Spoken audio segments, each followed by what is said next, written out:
Hello, hello, hello. I'm sure I'm saying hello to myself, but that is okay. Mm, gotta turn the iPad on. Wah, wah. Hey, somebody showed up. How's it going, somebody?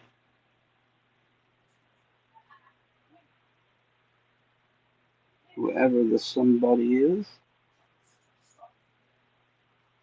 Start up my chat. Doo, doo, doo, doo, doo. Then we'll start picking some stuff.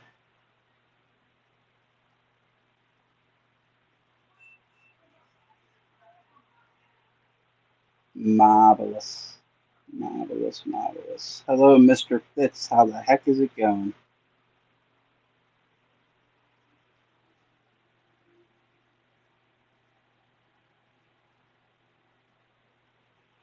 Oh, ba ba ba ba. La, la, la, la, la. Me. Do, do, do, do.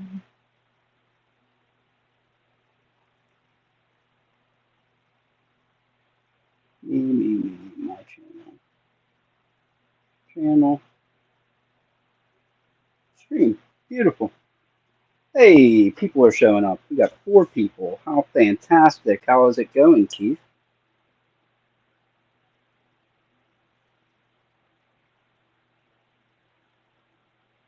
That is correct, Mr. Fitz. You were the somebody. Oh, how's everybody doing this wonderful, fantastic hump day evening?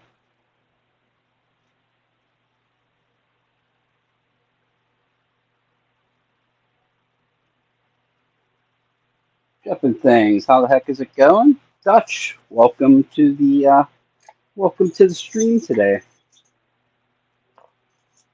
Anybody who's interested, the link is in the description, so anybody is welcome to come join. I highly encourage anybody do it, even if you just come and BS, because you can literally just click on the link and be audio, just to talk, um, or you can come and pick some walks with the rest of us. I highly encourage it. I did it my very first time with Lady Locks, and boy was it fun, and obviously I'm hooked. There it is. Remember where I put my new finger pin pick that I made using a Honest Dong Shi little tiny baby flag, little baby. Works pretty decent, but honestly, half the time I end up using an elephant trunk. And I'll just go in and I can use the tip for rotation and then just turn it to set the finger pins in this lock here. So let's pick a lock. Keith, the multi-lock interactive is a pain in my boop. That is correct. They're meant to be that. They are that to everyone. I have one that's like really, really nasty. Where is it? I think it's this one here, if I'm not mistaken. I actually bought a few that were really meant to be tough. This one's a multi-lock interactive plus, so it's the one that has all the spools and counter milling and the inside pins. Like that one, I think that one's brown, and then I have a couple um, interactives that have the serrated pins. There's this one, and I think I have another one. Maybe. Where are you?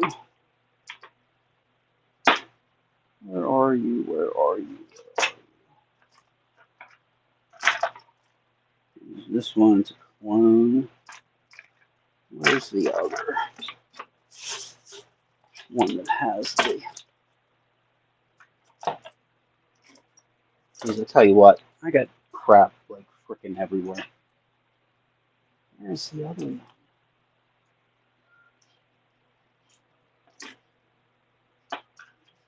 Aha, there it is.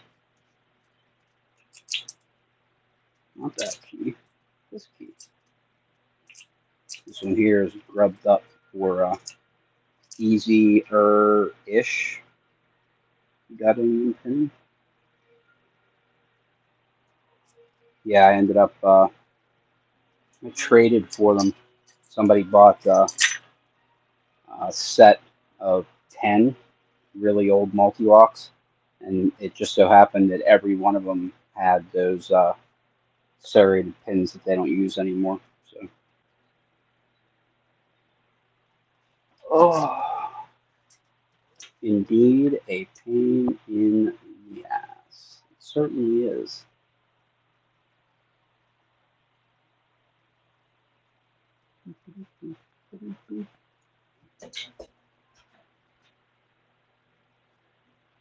Okay, let's see if we can open this lock here. This is a an ASSA Twin Combi.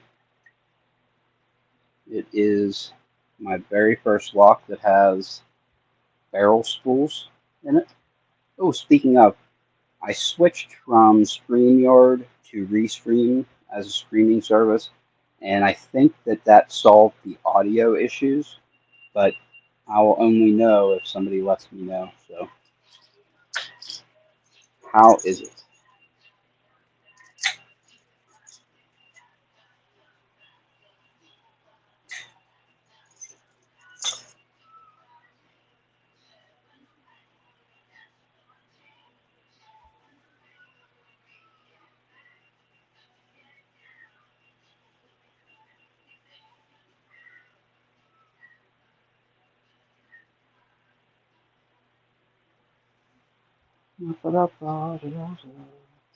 Picks. What pick do we want to use for this?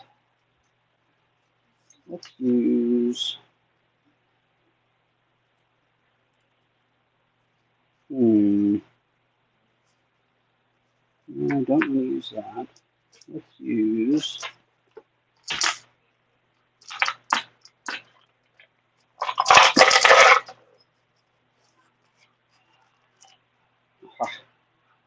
That's what we want to use.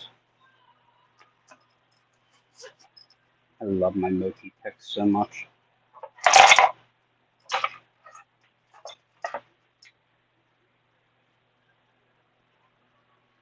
The audio is great. That is exactly what I want to hear because it was like literally dog doo doo every other time for since the beginning of time.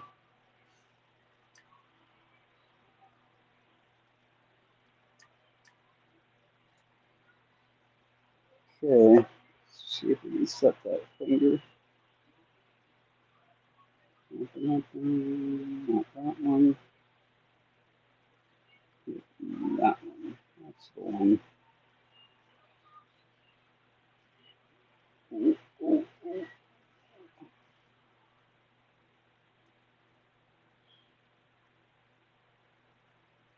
Oh,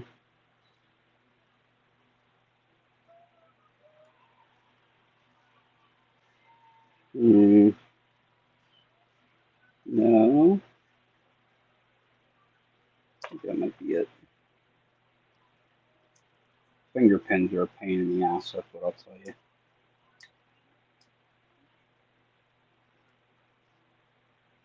Barrels are too. I think it's just because I don't really know what I'm doing with them yet. I mean, I've picked this lock a couple times, but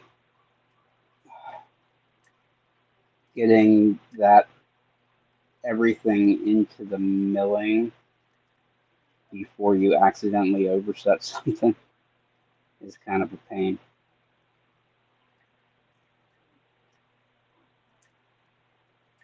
I'm expecting Stu to be here in about an hour, and I'm expecting Wolfgang probably.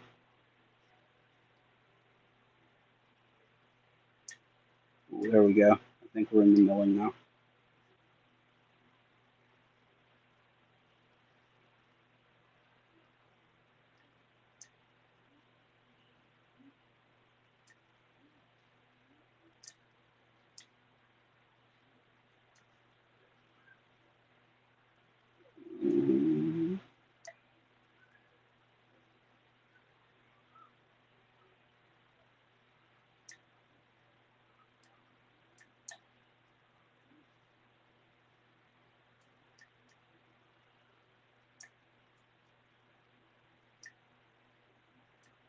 What's everybody else working on?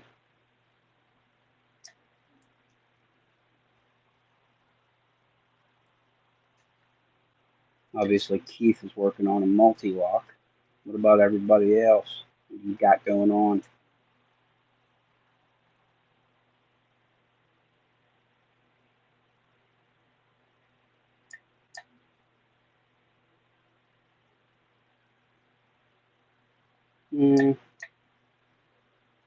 Good there.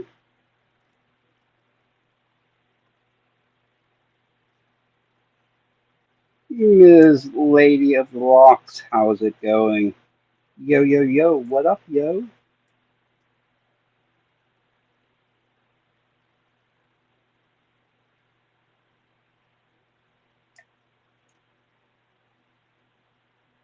Come on. Barrels are such a pain in the butt.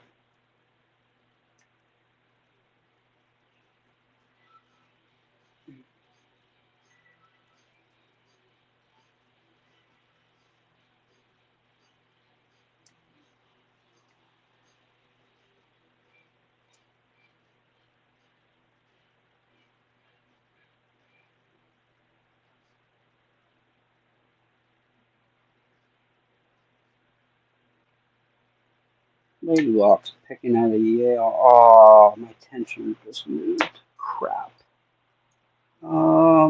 Let's get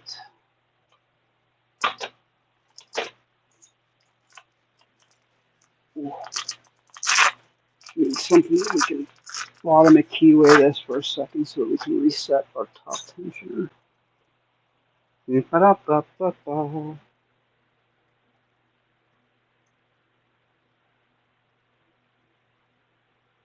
Okay, good. My tensioner slipped. Okay, let's see how many millions of pins we lost.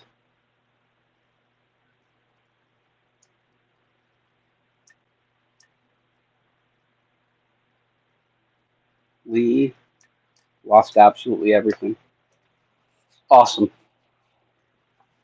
Oh, that was a wasted 9 minutes.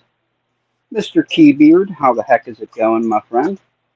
I was actually just showing the group the multi-lock interactive that you grubbed up for me.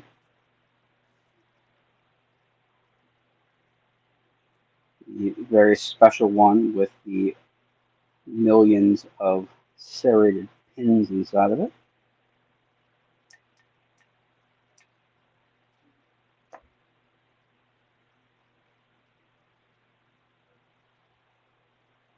I'm going to have to pop out and see what the heck Wolfgang's doing. I expected him here. Talking to myself is just weird. I mean, I'll do it, but it's definitely weird.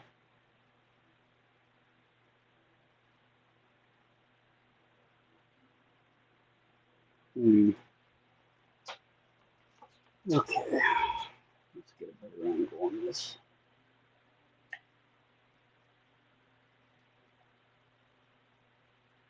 Okay, that's slot 1.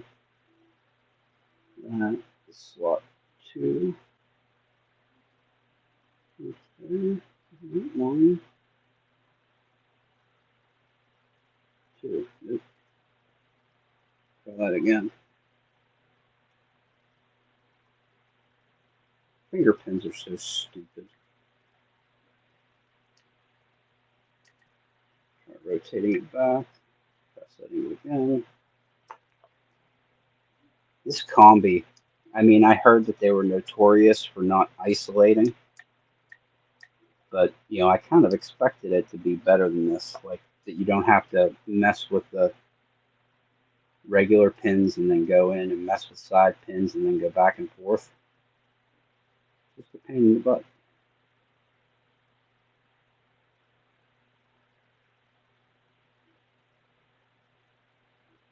Oop, that was definitely a wrong rotation.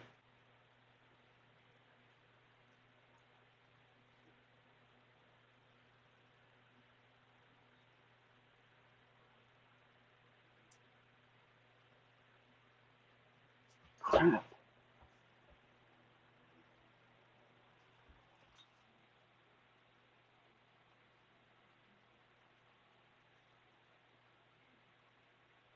Iron Creation. I got a few green belt locks for my birthday recently, so I'm working through those. Well, that's really good. You're going on screen right now.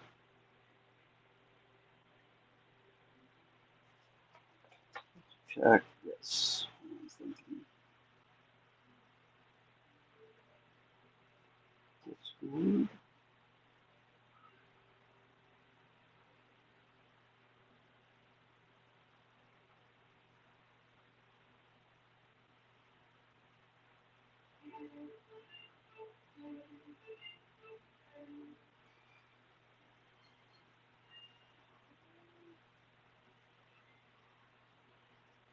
I can't think, type, and think at the same time.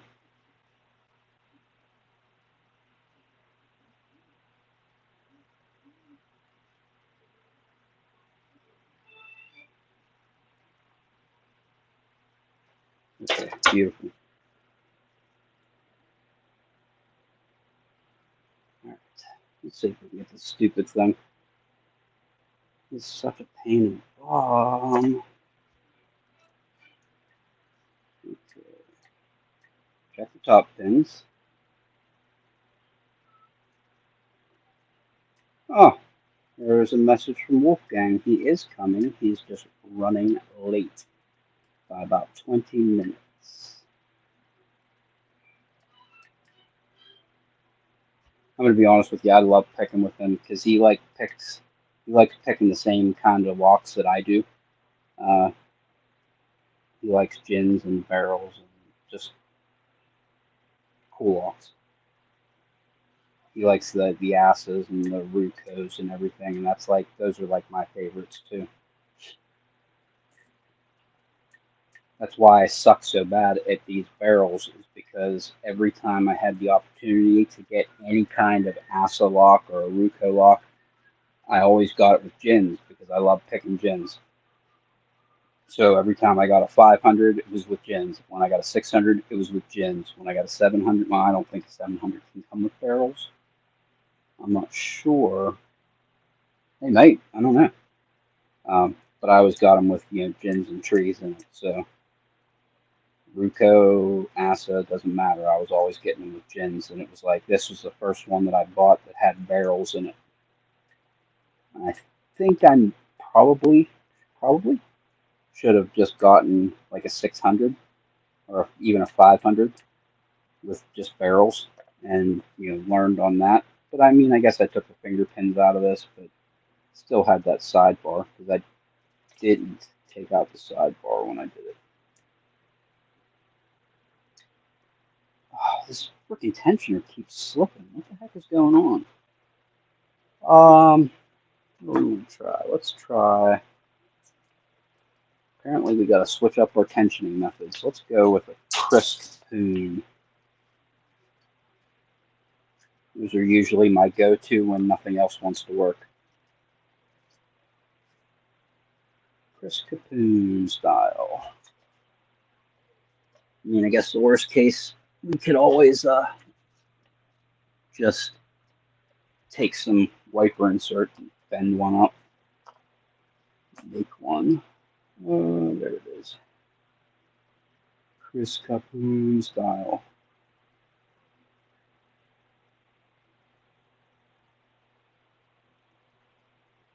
Yeah, I don't think that one's going to slip. I'll take it. How's it going, Mr. Nola? Just here talking to myself, buddy. My parents used to say that that was the first sign that you were crazy, talking to yourself.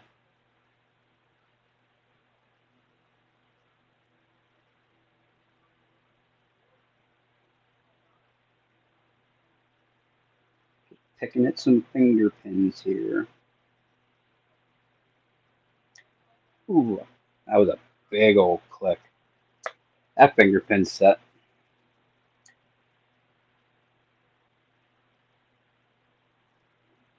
Okay, there's a question here. Let's see what the heck it says.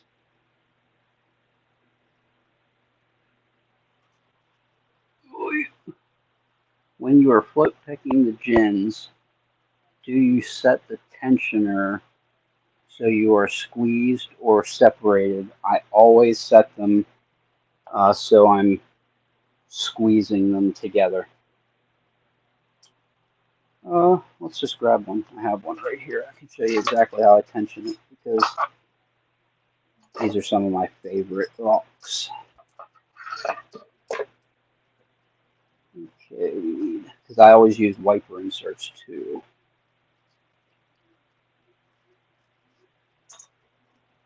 Okay, so here is a Ruco 500.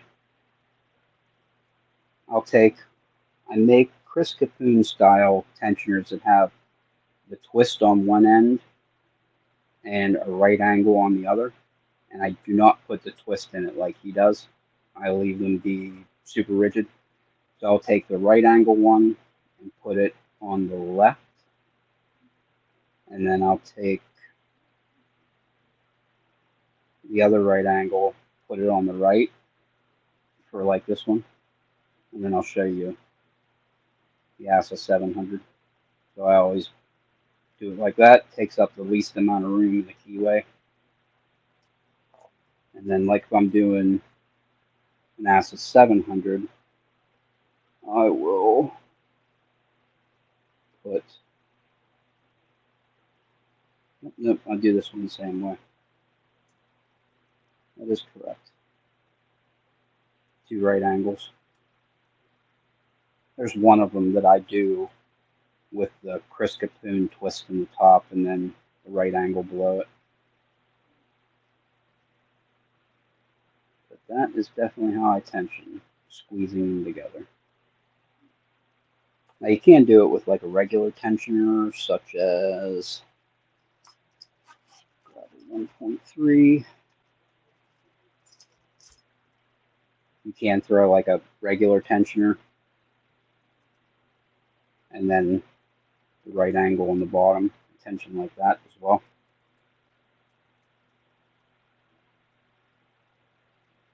Point is just getting two in there. That way you can either push them apart or squeeze them together.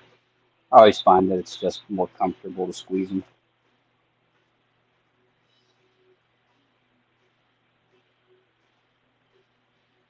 Yeah, I think it would be weird to push them apart. It's goofy. I know people do that whenever they're um, tensioning upside down, like in Europe. A lot of the guys will have them spread apart.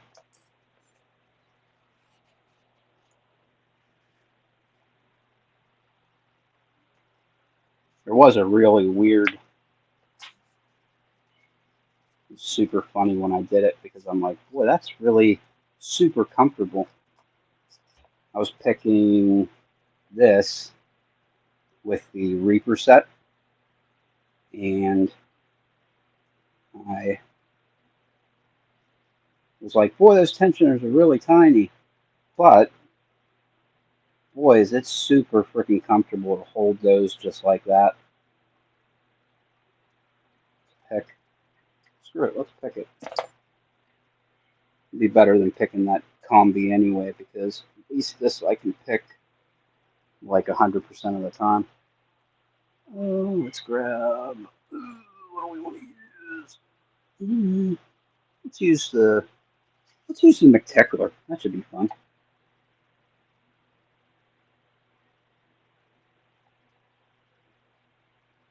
So this is our Ruco 500 with gens. No, let's not use that. Let's use a short hook from the Reaper, number 3. Okay. Let's address the tapered in the back.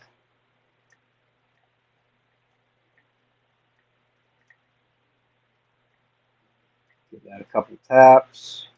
Check the gens, see if anything's ready to go up. Felt number 3. I think I may have preset number 3. That's good.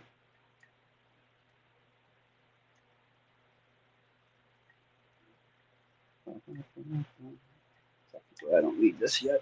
Let's take it out.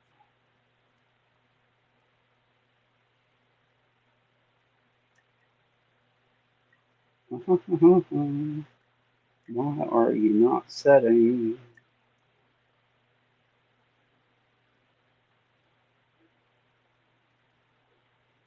Oh, come. There we go. That was number 5 for sure.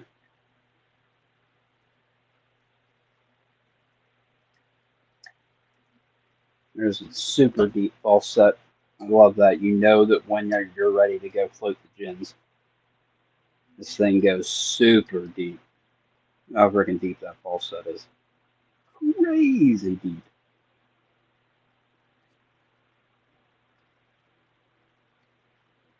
Put the second tensioner in. Okie dokie. Check number 1. Start releasing tension as we bounce. 1 is definitely set. Jiggle, jiggle. Oh yeah, she's loose. Fantastic. Number 3 we preset, so that should be good. Does feel good. Let's shoot for number 2.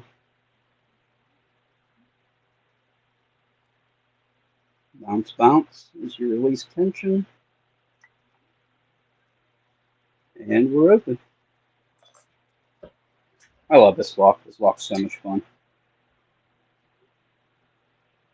Super, super, super fun lock. I love the Ruco 500. I also like the ASA 600. Let's pick that too while we're thinking about it. That one's always fun and boosts my self-esteem. While we're waiting for Wolfgang to get here.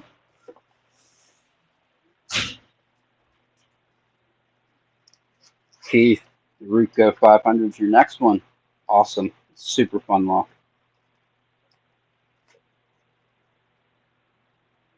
That's a 600. This is why I specifically got this arm here, because it allows me to use this modified Harbor Freight base, because you can pick one of these Scandi ovals by holding it this way, but it's not as sturdy as if you were going to put it in this way. This way is freaking rock solid inside that jaw. So I like it because I can turn it and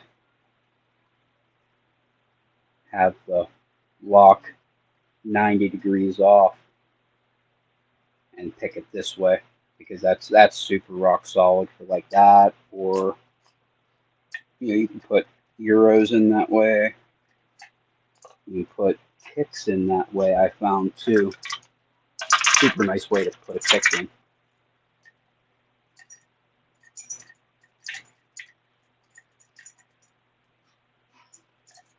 A way to put a kick in the up ways, because you're not squeezing on the brass of the core. So anyway, just a little tip if anybody wants it.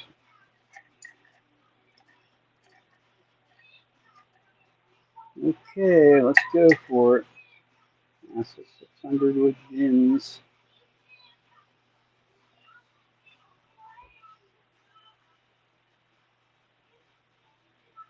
Best website to get Euro profile locks from.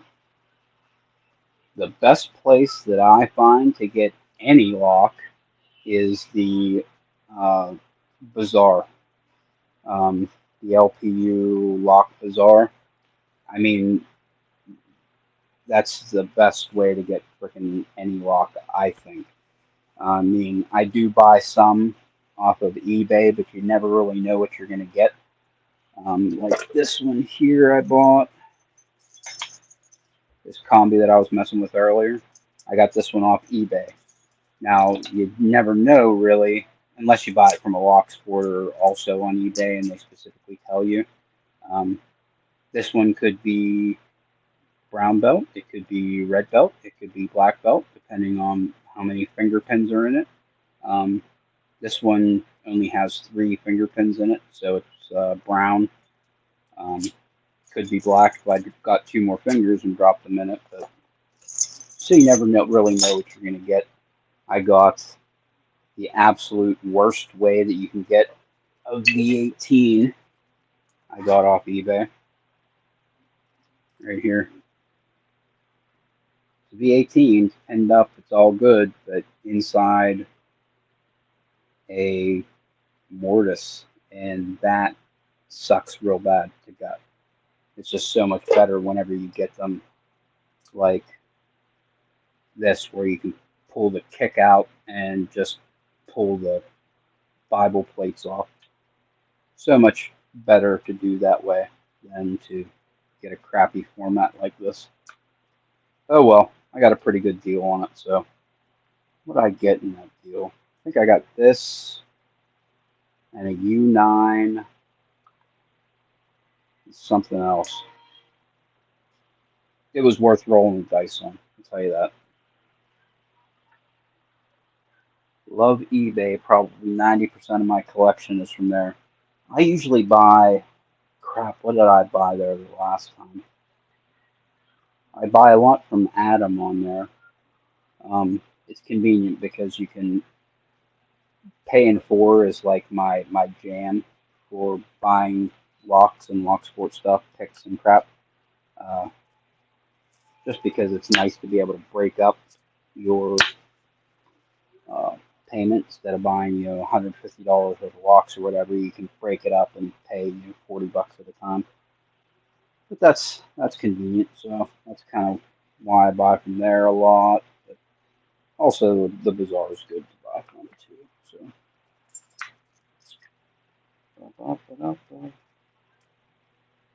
you need like a 1.5 millimeter, 1.5, 1.5,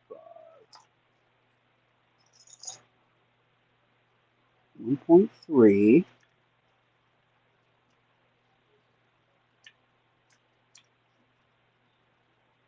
Oh my goodness, where the heck is my 1.5 millimeter Moki? Oh my god, oh, that's awesome. Oh, I'm gonna stroke out.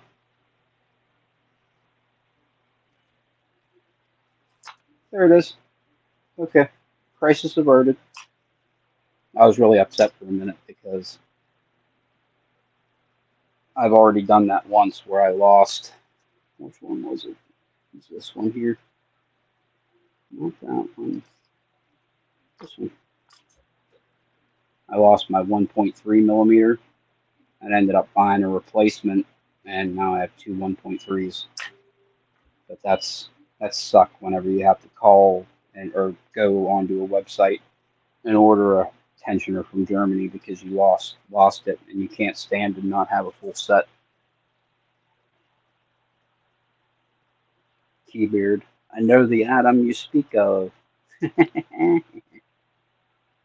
He built an amazing V10 padlock. Oh, that's super awesome.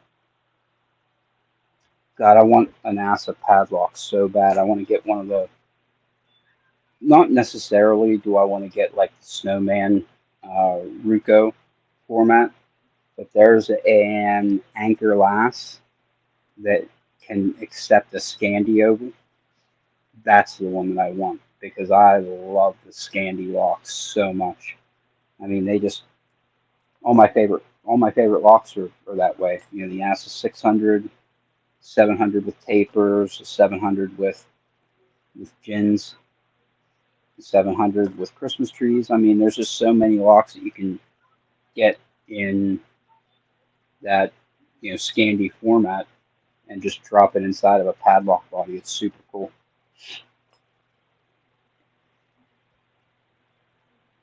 Okay, you can't avoid the gins any longer. Pick them. That pick is not going to do. That one is 23. Let's use 20 thou Moki.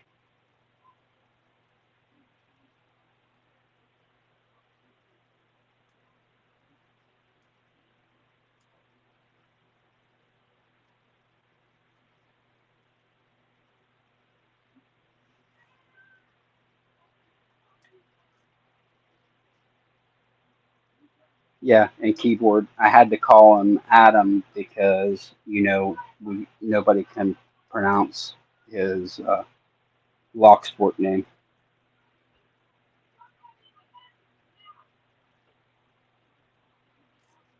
Oh, I think we do.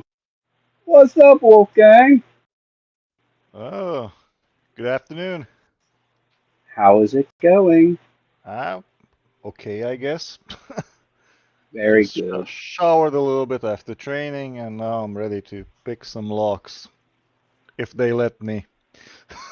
Oh, for sure. Just trying a couple different on-screen formats. I think that we're going to go with that one. Let's see what it looks like. Okay. Hmm. Well, I've got a mystery Yep, we're lock going to go with here, that. That one's fun. got a challenge lock here, and I still have this other Ruko that I couldn't open, so we're tasked pretty good, I think. Did you ever get the video done, or is it still on hold?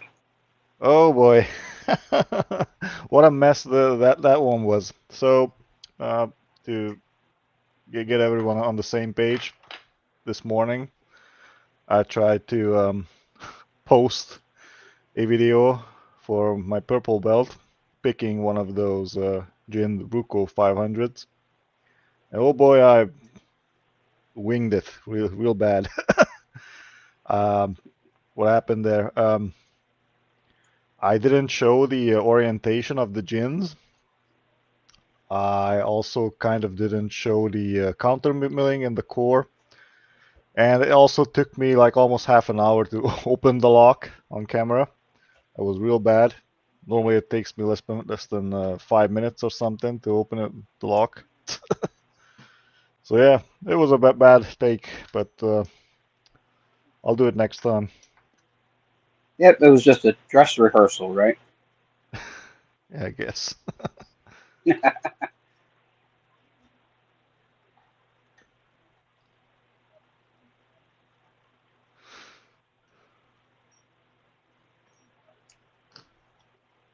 Hmm. I just lose my false set. So yeah, we have this challenge lock from John Holistic, but I'm Ooh. getting nowhere with this one. Not even a I full have set. I have one from John Holistic. As soon as I get this lock open, I will show it. I may have at the beginning of my lock sport journey here before he was popular, but it was pretty early. I may have asked him, "Hey, do you think that you could make one special just for me?" We were open, and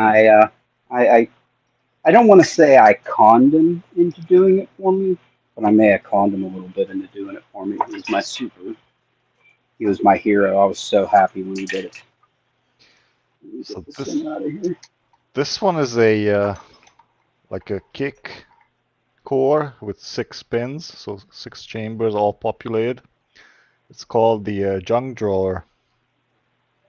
Number 2. Oh, Yeah. that makes me nervous already. Just the name, because that means he's throwing in like everything, including the kitchen sink. I'm guessing, yeah. So mine was called ETOH, which he's like in the rehab game. Which ETOH for medical stuff is the abbreviation for ethyl alcohol, ethanol. You know, Oh. what you drink to get drunk. And he calls what's inside here drunken spools, which they're gins, but they're gins on frickin' steroids. I'm gonna pull one out. Let's pull one out. What's with this weird keyway? The bow says it's a Dorma.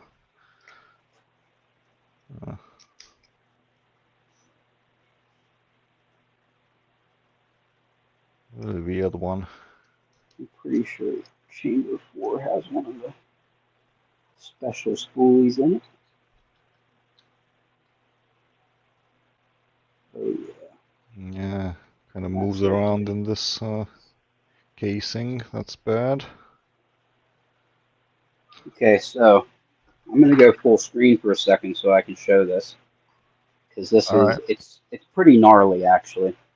It's a super cool idea that he did. I need to find something pinning tray to pull up here so I can show. Hey, not to. How the heck's it going, buddy?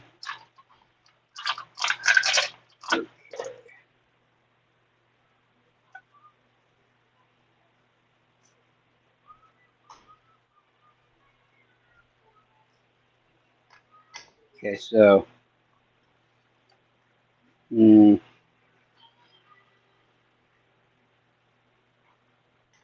there it is. So it's got a gin bottom, and then it's got, you know, kind of the next diameter that a gin has, but it also has a spool above it, kind of like a Christmas tree.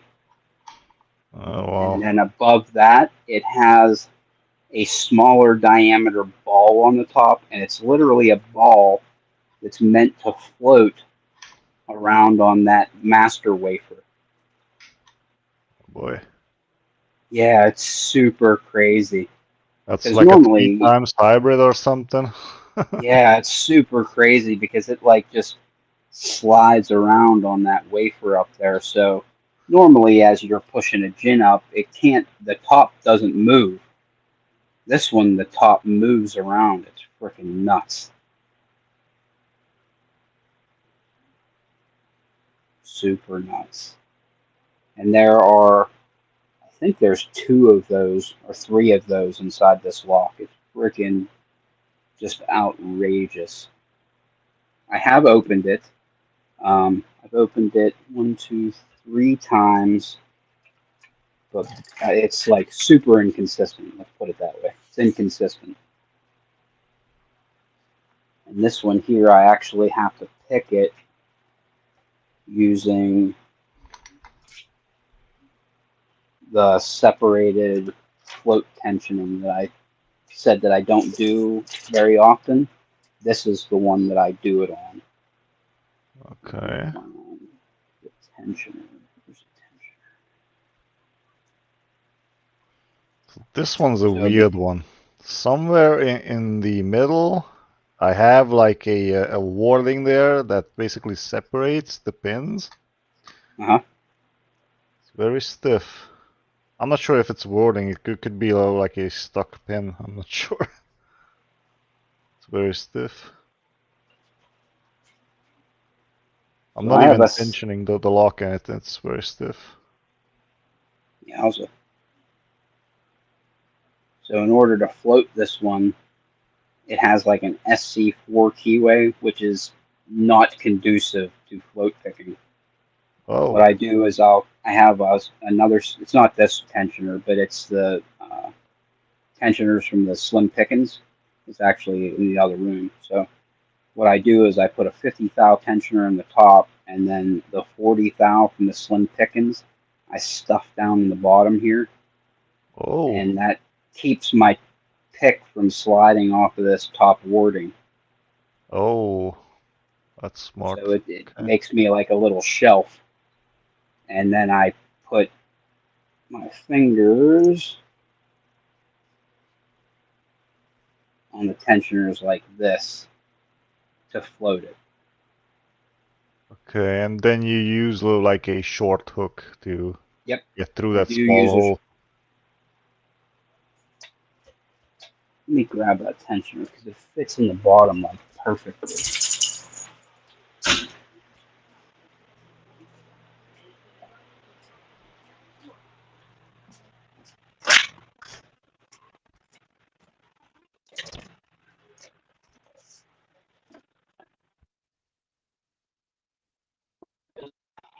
Good.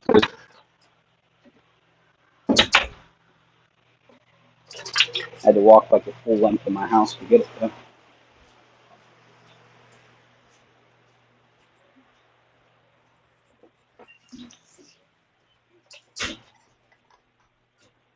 Ah.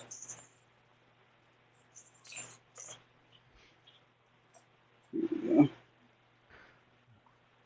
The 40 thou tensioner on the bottom takes up almost no room above the 40. warding. Okay. And it doesn't seize up the core. You can still turn the core. Nope, it does not. You That's very can nice. tension it. And that's how I tension it, by using these two fingers to push them in opposite directions. Huh. And that keeps it from, because the pick loves to slide. In an SC4, it loves to slide off that warding if you're trying to pick off of it. Because I'll show you the key for it. The key, everything is super high lift. So I have the room to do that. If a bunch of these were lower pins, I wouldn't be able to tension it that way, and I'd probably still be struggling.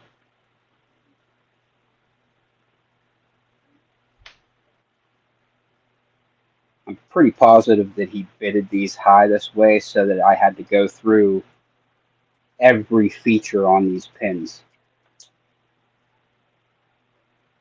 You know what I mean? It had the longest or the shortest key pin, so I had to use, the most lift to go through every single part of these pins. There's no part of it that doesn't come into play.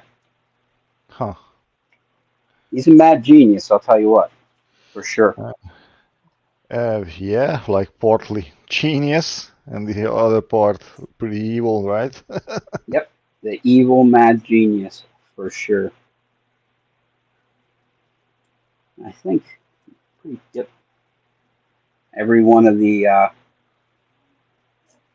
key pins is also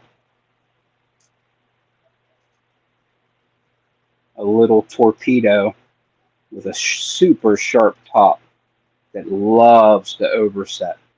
Hmm. Those torpedoes are, they're tough. It was, oh God, I probably picked at it for 4 weeks before I realized that I was oversetting one of those torpedoes. Because what I told him was, hey, I'm going to give it a try, and I'm going to put in 100 hours of picking before I gut it to see what's inside. I told him that I'm going to put in 100 hours before I give up and peek inside to see what's there. And that's what I did. I put in probably, oh God, 4 hours a day for a month straight before I ended up opening it up, finding out that those super sharp torpedoes were in there and I was oversetting, and that's why I couldn't get the thing open. Oh, wow. Must have been a real revelation. It was. It was like you smack yourself in the face, like, ah.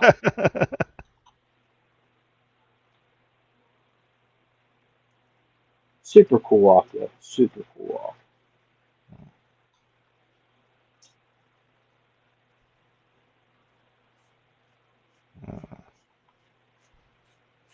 But yeah, I hit him up on Discord and was like, hey, would you mind maybe making me a lock?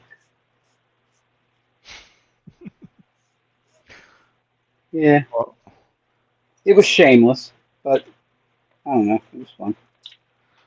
well, this one has a different story though, the one that I got from him. Um, so when was this? I believe sometime in the middle of the summer. I managed to complete my first challenge lock. I sent it to Loose Shirt. And then Loose Shirt approached me again on Discord and told me, "Hey, John Holistic has made a challenge lock for you, and that Loose Shirt would post it to me." Yeah, sure, why not? It arrived and arrived in this very nice box over here, Mhm. 3D printed. And I'm just getting nowhere with this lock. You're just still struggling with it now, or you've gotten it open before. No, never managed to open it. I'm pretty much clueless how to get it open. He makes some pretty crazy pins. I'll tell you that. Yeah, I actually saw the modifications that he did because he bragged about it on Discord. Okay, Made a screenshot. He's got some pretty evil stuff in there. that he does. He does a lot of really. I say evil genius, or we could just call it evil. You know.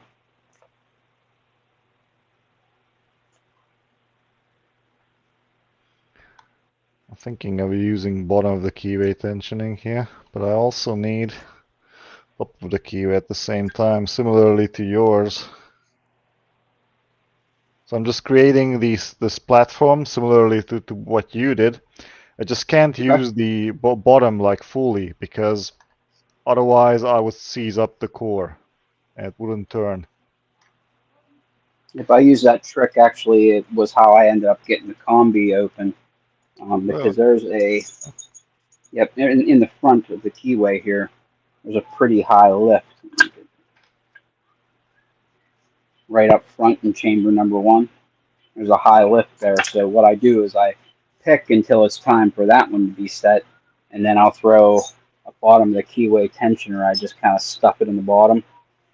Let me find it. It's right here.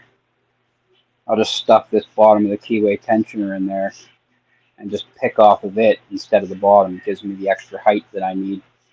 Oh, then you take it So, out afterwards, or? yep, I literally I put it in, pick that one pin, and immediately take it right back out. Huh, okay. That's a Let's trick see. I learned from picking. I have this Master Lock 410. It has a max lift in chamber number one, and I was never able to get it behind my tensioner. So I learned that little trick of stuffing in a bottom of the keyway tensioner, picking off it like a platform, and then just yanking it back out. Mm. Alright. Let's see. Just need to create enough space so I can squeeze in a short hook.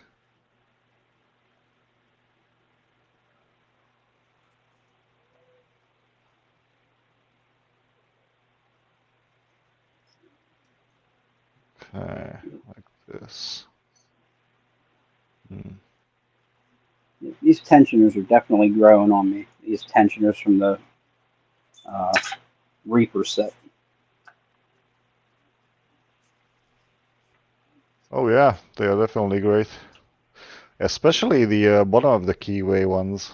That's I mean, exactly the bottom of the keyway ones are super cool because I kind of made fun of them the first day that I got them. I'm like, oh look, he has baby hands, just like a joke because they're little teeny tiny tensioners. He must have baby hands, but using them, they work really good. yeah, So they do. that's what I get for laughing, and making fun because they're good. They Yeah, and they are, I think they are engineered pretty well because I tried to make my own, something similar mhm. from the Moki metal, that I got, and it's really hard to get the tensioner engineered in a way so it doesn't seize up the core when you turn. Like when you try to pick like what are those called? Like spools, for example, you get counter rotation, right, on the Mhm. core. But that happens if the tensioner is not placed well. It slides down pretty badly. It can seize up the core and it can prevent the counter rotation. So you cannot open the lock that way when that happens. Okay, that makes sense. Yeah. Um, Yeah. hey, Pocket Woman's here. I haven't seen you forever. Thanks for coming.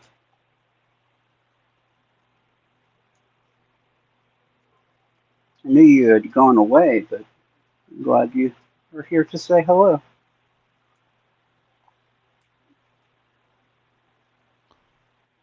Okay, let's try and pick it. I'm just going to leave that tensioner over there and just use it as a platform.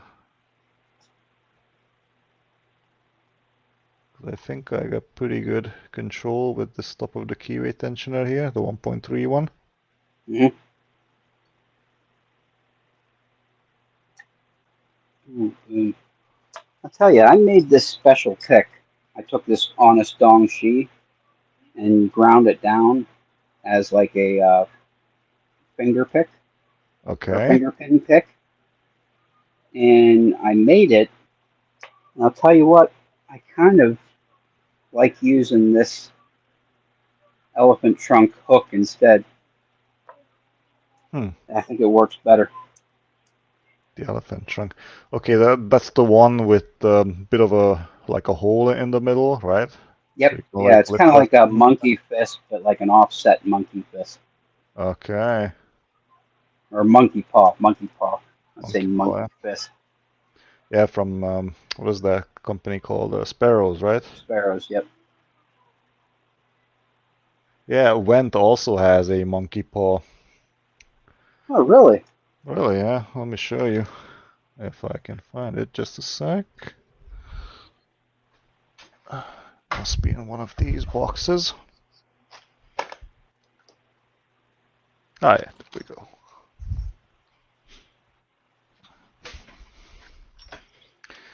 And he has them in 3 different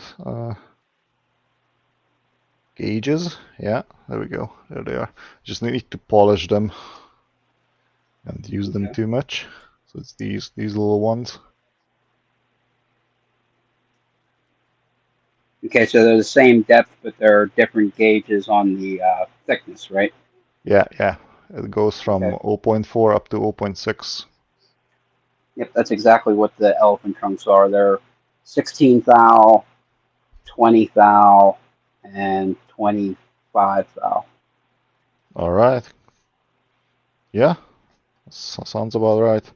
Although I think the 0.6 ones are like 23 thou. Yeah. I'm not sure in Yeah, they're thickness. just a little bit thinner.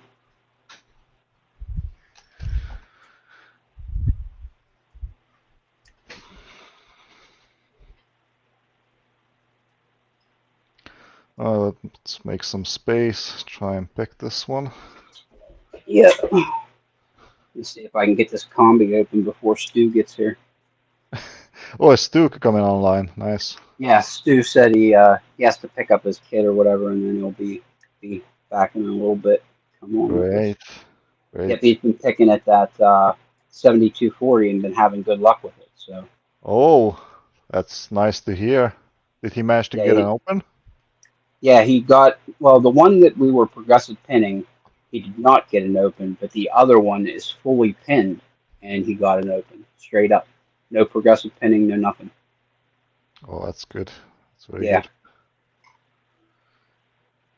Getting some success with those locks is a major boost in confidence. it's funny that you say that. I literally switched. I had this lock in here when I first started today, and switched to the ASA 600 just to boost my confidence up because I was struggling with the barrels because I told everybody it's like every lock that you could possibly get with barrels, I always got the gin variant instead because I like gin so much. But then I think I stunted my growth. You know what I mean? I didn't know how to do barrels at all. And are you more capable now? Can you deal Well, with barrels now? I'm just starting to be able to deal with them. I mean, I still feel like I struggle a little bit to get everything in the milling without oversetting things. That's the part that I struggle with. Once everything's in the milling, I feel pretty good.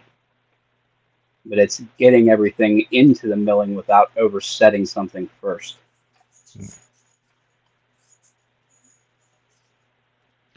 Yeah, oversetting them is easy. It's the problem. Especially when you have those beveled key pins. Oh boy. Yeah. Oh.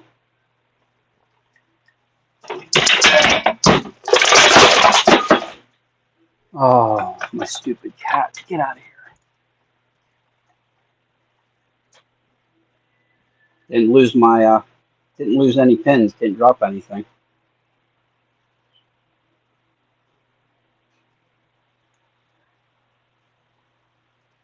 Oh, Bumpy is here. Hey, what's up? Hey, Bumpy, how's it going? Somebody is ready to come in, and it's Bumpy. Yeah. What's up, my friend? Hey, beauties. Glad to How see am I you coming come in. through? Come through just fine. I've noticed that there's been no audio weirdness with the new Restream format. So, Awesome. yep. Yeah, I was listening on your comments on the barrel pens, and yeah, those can be fun. I got that American lock with a Hager H1 that's got 7 barrel pens in it, and I only picked it open once so far. I think you Ooh. picked it alive, right? Yep. Well, last time you were online, yeah, with us. I only think I have one American that has barrels, and it only has I think two. Crap. I'm sure that somebody just dropped them in because I bought it from a lock sporter, so they definitely don't come standard. Mm.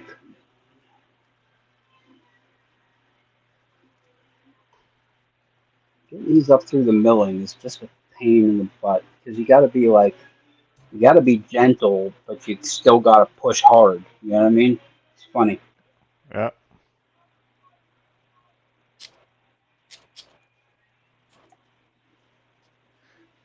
Yeah. It means you need to be very precise where you try to push the pin, like from which direction, right? Yep. That's it. That's kind of what I do. I kind of let off tension a little bit and then just kind of bump it all over from different angles, different, the left side of the pin, the right side of the pin, the front, the back, from the left to the right, from the right to the left, and eventually it'll pop loose. Yeah, exactly. Because you never know in what way the pin is stuck there, right? Yep. And you only have the end of the key pin to move it around. And that thing can, like, that can actually angle to the right or to the left, forward, backwards, or whatever.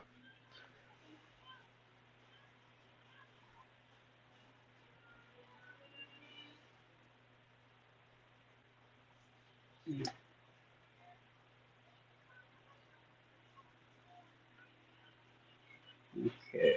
I think we're ready to go for one. There's that tensioner. Drop in that bottom of keyway tensioner and pick off of it.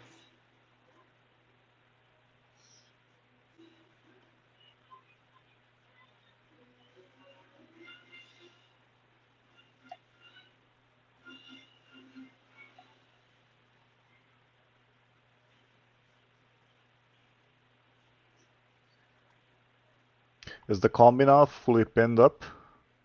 Nope. It certainly is not. Okay. What's missing? There's 2 finger pins are missing. So. Okay. You have a total of 3? 3, yeah. Okay. Yeah, I had 2 finger pins in. No, actually, I had 3 finger pins in 2 days ago, and it doesn't isolate well. So you have to like pick at the barrels and then set a finger pin and then pick at the barrel some more and then set another finger pin and pick at the barrel some more. And I just repeatedly just struggled. So I ended up going back down to 2 pins and struggled again. Like I was doing it a couple days ago with 2 finger pins in it and getting consistent opens. But once I went to 3 and then went back down to 2, it was like I forgot everything that I learned. So I went back to 1 again. Hmm.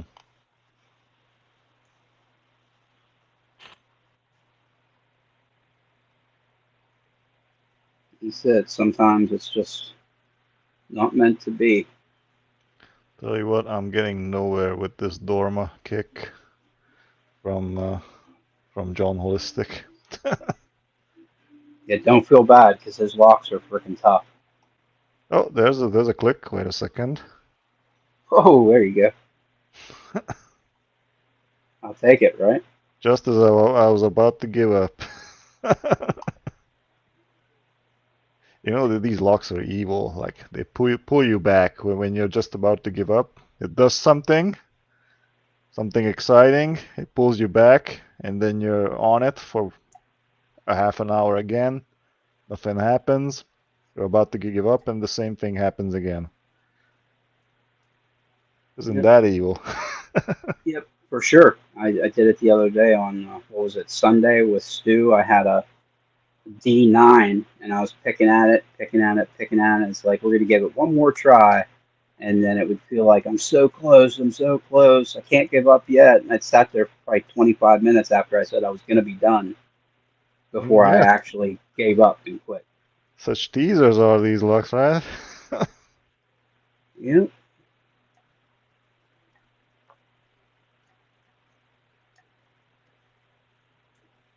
God, this rock's so finicky.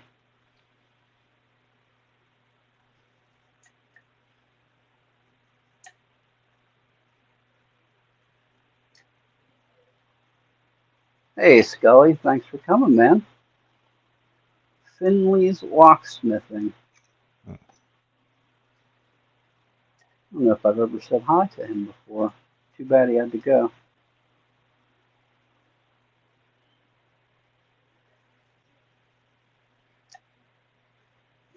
Come on. Set. 1 looks good. 2 is maybe binding. Let's see. Well, that's 3 that's binding, yeah. Oh yeah. It's like it's stuck in concrete. It's not moving.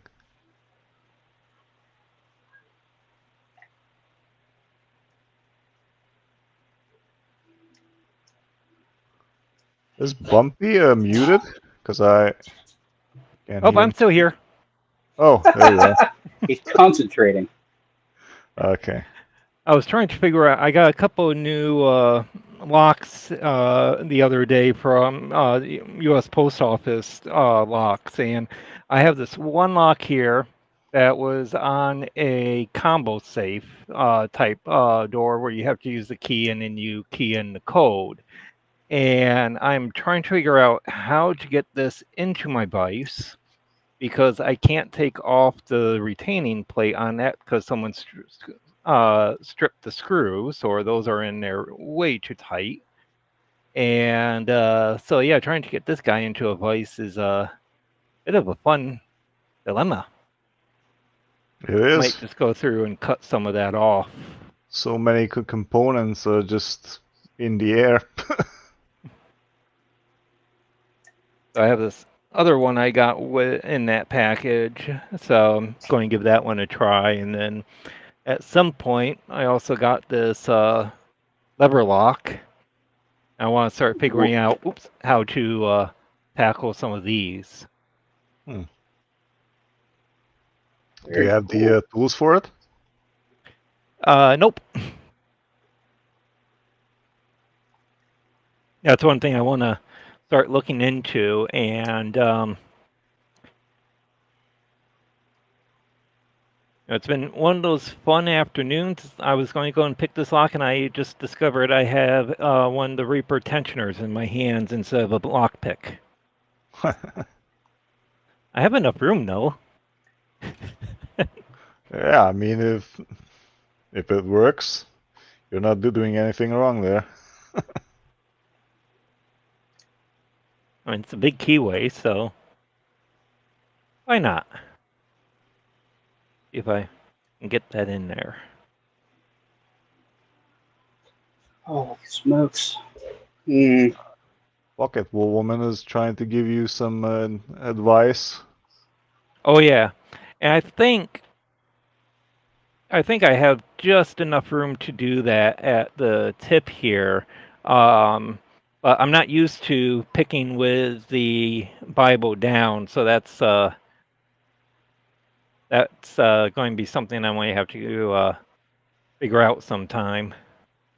Yeah, get used to Uh, That it. might be a good lock to practice that on.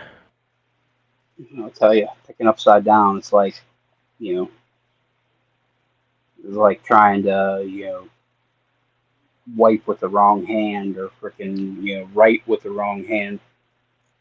Just doesn't feel right. Oh, come on. And nothing moving. There's something holding me back here. I feel 6 feels like it needs something. 5 feels like it's got to jiggle. 4 feels like it has to jiggle. 3 feels like it's set. 2, I feel counter rotation, which usually makes me think that it doesn't need anything else. 1 feels good. I think it's number 6. Oh, it clicked. I think that there was a bit of a movement on the core. It's nice.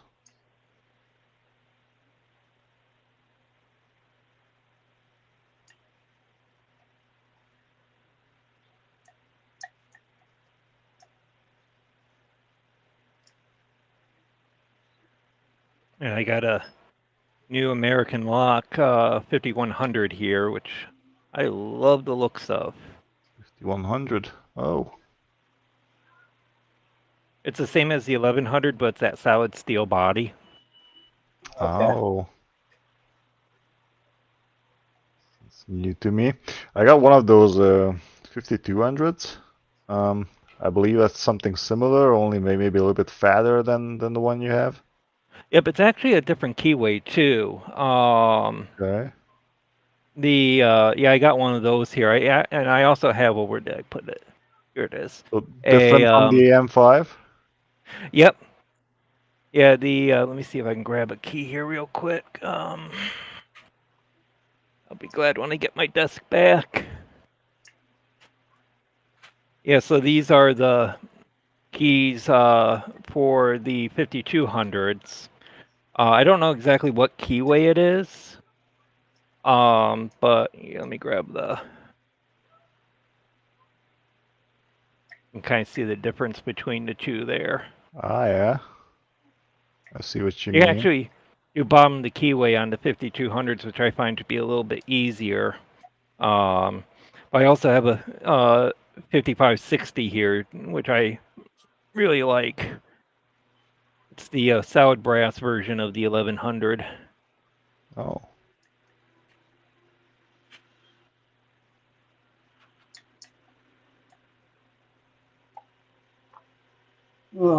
Nick Vick said that he wants to. He has an ASUS 6K and 700 coming. The Assa Oh. Scandies are like my favorite locks, I'll tell you. I think I have probably 5 700s, Uh, like well, different also levels of ordering one from Yagias, actually two. Well, only because of the keyways, so I'm getting one with spools, the other one with the tapered pins. Okay. Yep, I have one that has all tapers in it as well. I figured it would be a good teaching tool for getting ready for the 700, which it was. Oh yeah, I had the same logic. Yep, having 7 tapers, I'll tell you, it teaches you patience. Because I sat there picking at that thing for probably a month with 0 opens. And I would pick at it for, 10, 15 minutes, and it would be like, why is this thing not opening? And I would stop and reset and start again and do it over and over and over. And then somebody told me, hey, just be patient. And I'm like, I am being patient. I'm picking at it for 10 or 15 minutes, blah, blah, blah. And he's like, it's probably getting ready to open just when you stop. Just be patient. And whenever you feel like you should stop, just push a little bit longer, just a little bit longer. And that's what I did. I, put it in and I started picking at it. And about, 10 minutes in, it's like, I feel like I'm not getting anywhere. I'm not getting anywhere. I'm not getting anywhere. I'm not. And it opened. As I'm telling myself, crap, I'm not getting anywhere. I need to reset. But he told me to keep going. So I did. And it was like literally 30 seconds later, the lock had opened. So I was probably, 10 or 15 seconds away from having that lock open 100 times.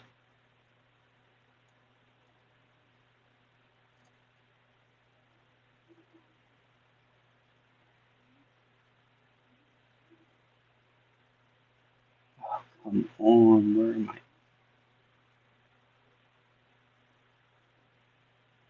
feel like there's 2 pins that aren't set. Because I just dropped a whole bunch, so.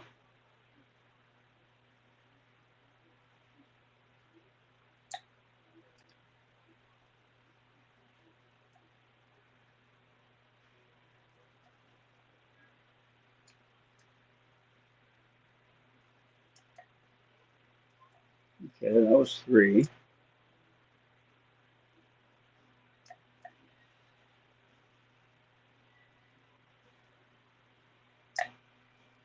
That was 2.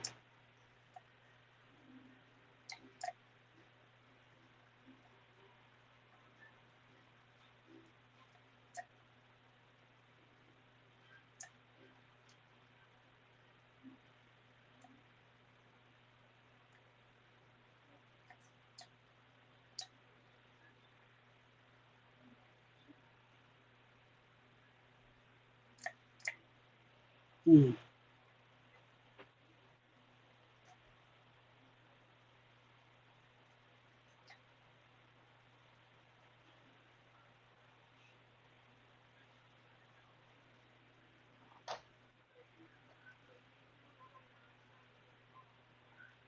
Okay, I'm definitely being held up by 1 pin. Which freaking one is it? This over here, maybe. Yeah. There we go.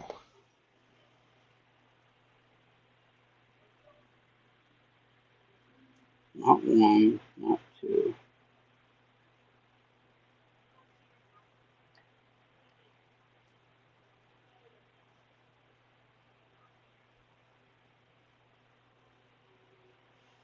Still not open? Nope. Wow. There's something holding me up because I keep letting off tension trying to get something to move and dropping pins. Oh, okay.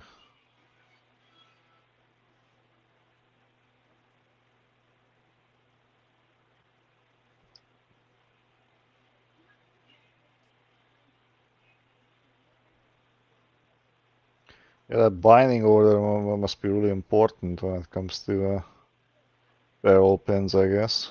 Yeah. Doing something wrong, I'll tell you that.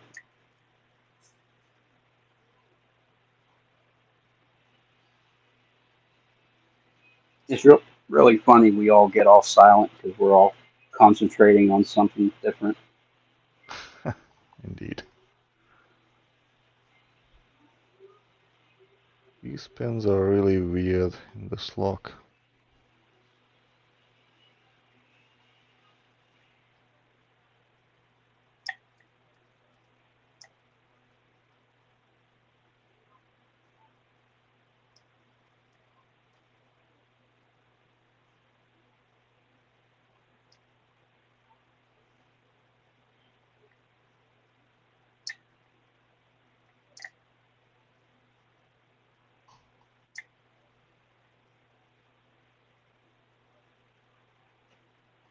It's a click, but I'm not sure if it's set. Let's see. Feels set. Interesting. Number 4.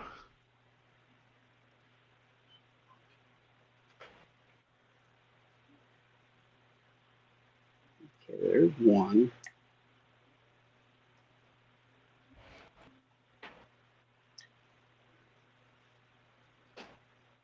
Number 6 is supposed to be protected by number 5.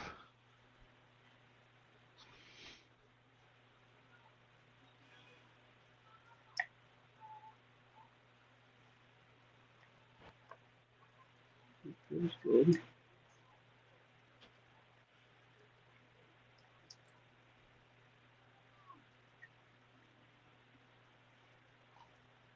Okay.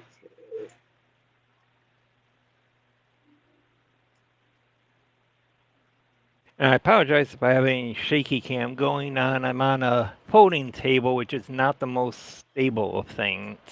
I I haven't noticed any shaking. haven't noticed either.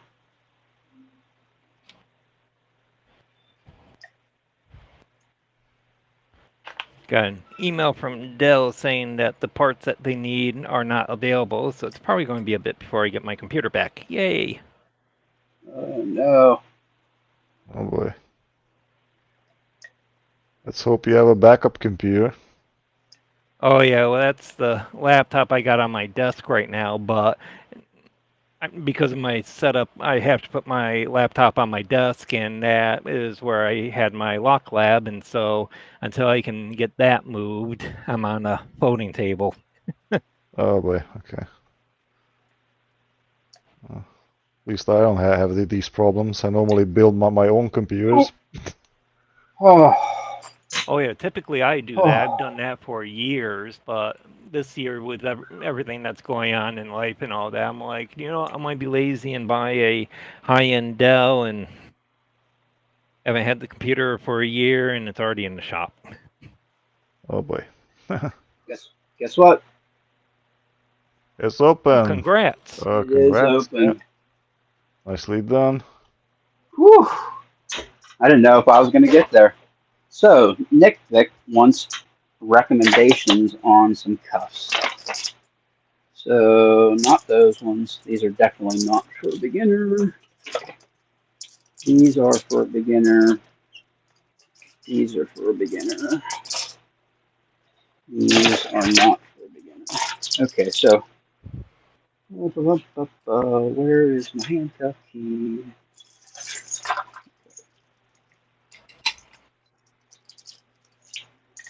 Out of here. So these are the ones I began on. Got the Smith & Wesson M103. Those aren't bad. The ASP Century cuffs.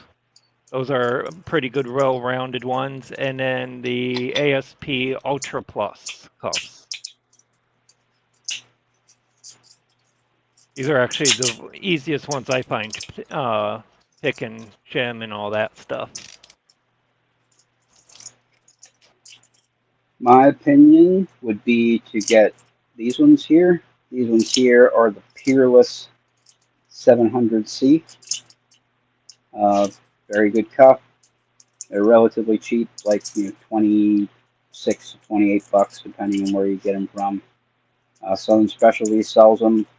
They'll laser etch them for you. Let me see mine. Let me go full screen. Maybe if I can get my freaking screen to show up. Maximize. channel logo. And then just my name. Very cool. These ones are good for a beginner. The Peerless 700C, or those ones are my number one choice for a beginner, or these Smith & Wesson M100P.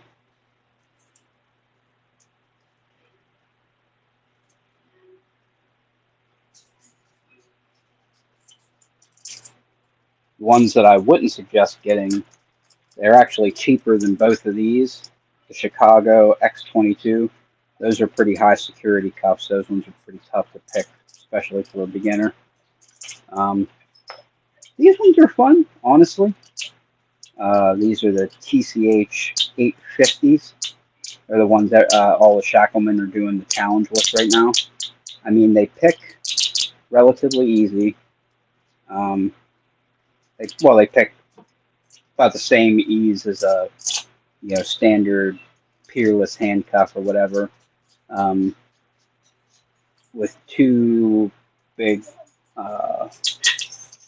differences. So these are triple pawl instead of like the Peerless that have a single pawl. So they have 3 pawls there, and you need to pick the center one. If you press the right paw, nothing happens. If you press the left paw, nothing happens. But if you press the center paw, all 3 paws will move, and they'll release. They're fun and they're rigid, so they're more difficult than a straight cuff for that reason. You know what I mean? Because you can't manipulate your wrists around. You're just kind of locked in that position, and whatever you can do with your fingers, you can do.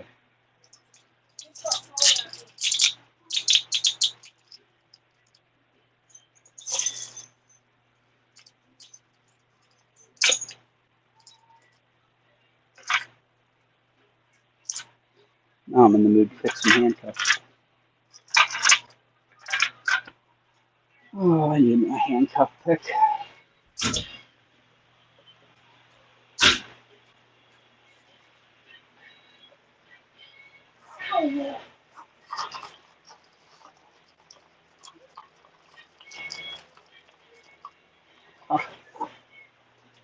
Handcuff pick.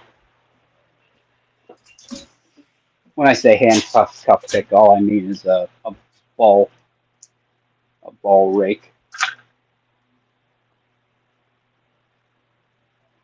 Those are what I use to pick these.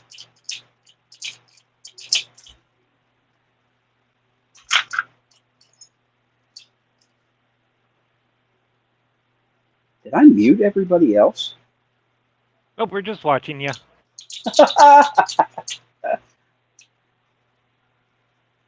Okay, what position do we want to go in? Let's do... I wonder if I should do the forward stack. Let's do the forward stack. So the forward stack is where you... Oh crap, I just clicked this on.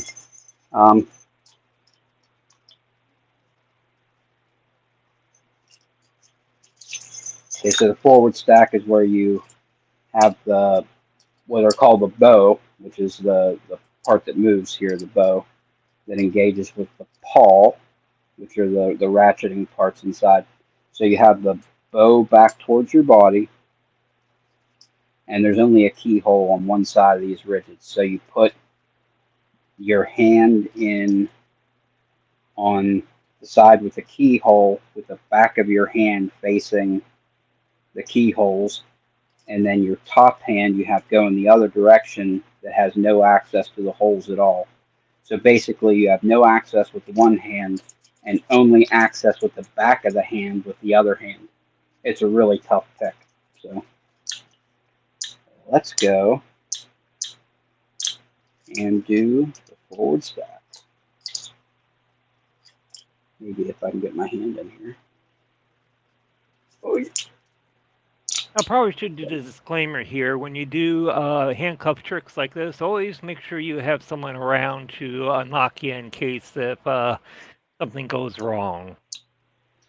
That is a fact. I'm sure that picking up a few nights ago, and the handcuff key that I had from ASP broke in the lock, in the cuff. So it was like, oh crap.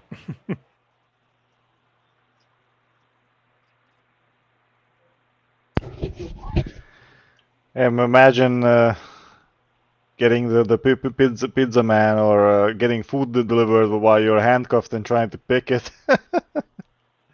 Oh boy. I did cuff myself one time when my wife was at the store shopping, and I put the key on the countertop, and I said, "Oh, I should be able to cuff myself behind my back, and if I need to, I can just reach out and grab that with my finger and manipulate the key and get out." Not thinking to myself, "Hey, you've never done that before, ever. Maybe you shouldn't do it while you're by yourself." So I did it, and I cuffed myself behind my back, and next thing you know, it's like, half an hour later, and my wrists are hurting, and my shoulders are hurting, and I can't get out. So I'm like, okay, I'm going to go let myself out, and I reach behind, and I can't see, and I go to grab the key, and I slide it towards my hand, and it drops off the side of the counter onto the floor. Oh boy. How do you pick a handcuff key off the floor with your hands cuffed behind your back? You know how? You don't. You don't. So I was just stuck like that, and I couldn't sit down because my arms were cuffed behind my back, and it was hurting so bad. And eventually she came home about an hour or so after I really wanted to be out, like when I had had enough. It was probably another hour before she came home. Oh boy. And she came home, and I said, "Hey, you need to get the key. You need to let me out of these, like right now, because I'm really hurting really bad right now." And she got the key, and then she did the, "Oh, where's the keyhole? I don't see the keyhole." And then she messed with me for a couple minutes to teach me my lesson. Oh Yeah, man. my wife's special, and she loves me very much, but she taught me a valuable lesson that day. Yeah. Lesson learned, I guess. Yep, don't do something really dumb like that, because it was really, really dumb. So I got out of the forward stack. Well, the one arm we got out. We need to get the other one.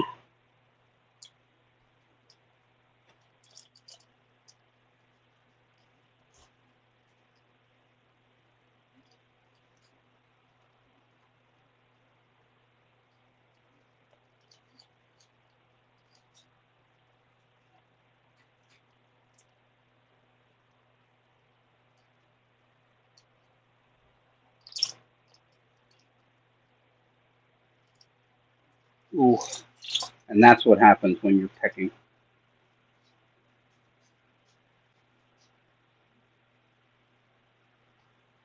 Oh, Bad things.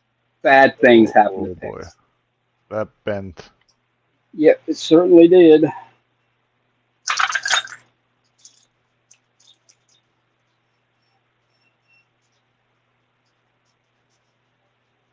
Bad thing is I only own one ball pick because I do very, very little raking. So eventually this is going to break, and we're gonna have to do something different. I'm guessing these handcuffs have a wafer. Wafer, what is that? Wafer locks, right? No, it's a lever inside. It's a lever lock. There's a lever, okay. Yep. But the reason I use a ball is because these are the ones with the triple pawl that you have to pick the center pawl.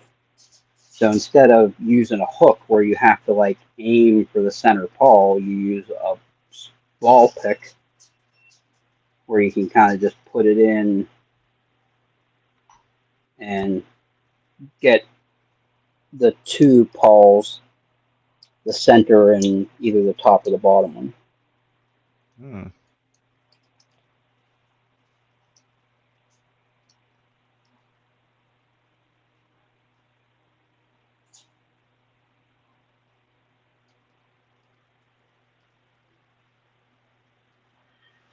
Oh, we're out. Whew. Now I'm all sweaty. That's what happens when you cup yourself up. After a couple minutes, it's like, okay, are we going to get out of here? And then the stress starts, and then you start getting steamy. It's like, oh my God, people are watching me. Oh my God, people are watching me, and I can't get out. I can't yell for my wife to come save me while people are watching me. I'm a Shackleman member. Oh boy. Yes, similar feelings to Houdini while he was, training himself, getting out of cuffs. What are you going to do? Just work through it.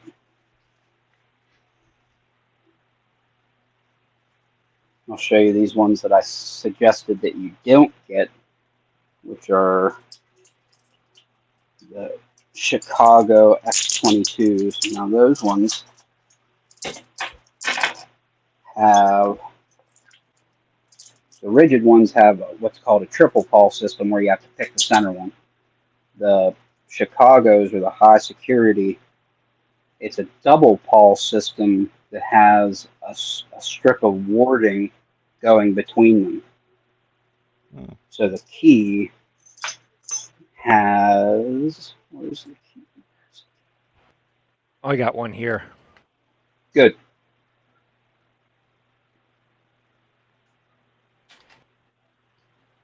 All right, here we go. Bumpy go full screen. Oh,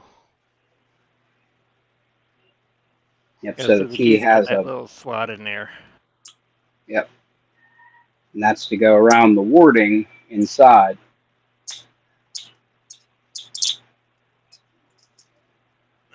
So the thing about these is you have to put them on. Put them on.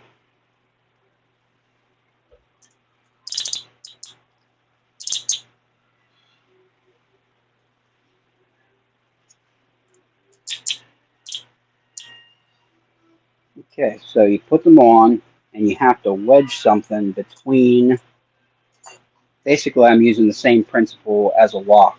So you pull up on the bow, which will bind up one of those pawls.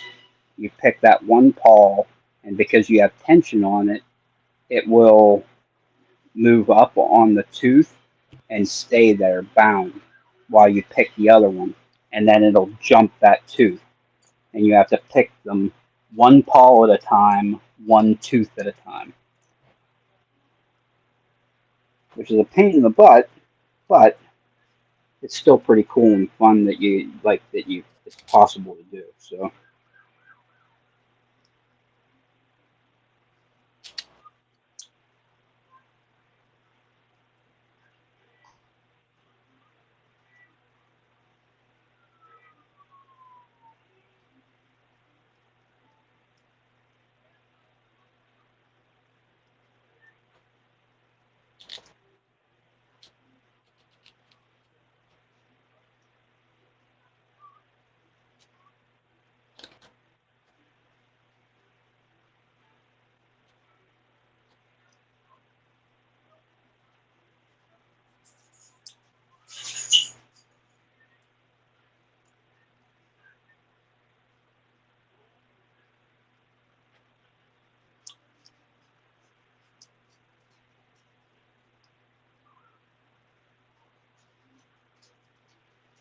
I'm not too sure what's holding me up. I think I picked all the pins.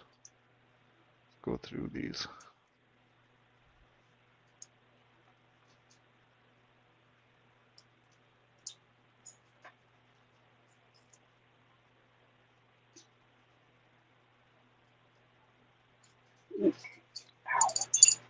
ow.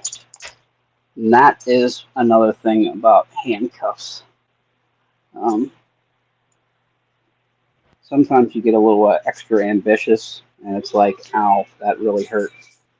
And you get sore, and it's kind of part of the game, I guess. Well, One needs to learn to take it, I guess. That's it. It's like you either stop picking handcuffs or you deal with it. You know?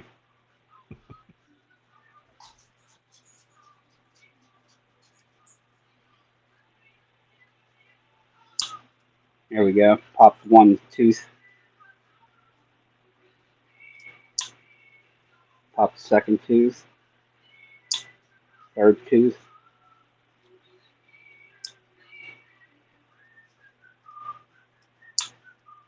Another tooth.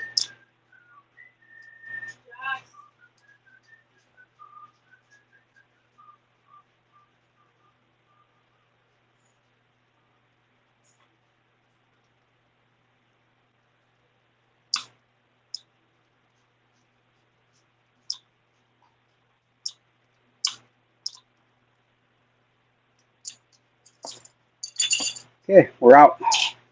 Nice. Yep, and that's basically you're picking one paw at a time, one tooth at a time. You'll get it to jump one tooth and then jump a tooth and then jump a tooth and jump a tooth until you get the whole way to the end, and then it'll release.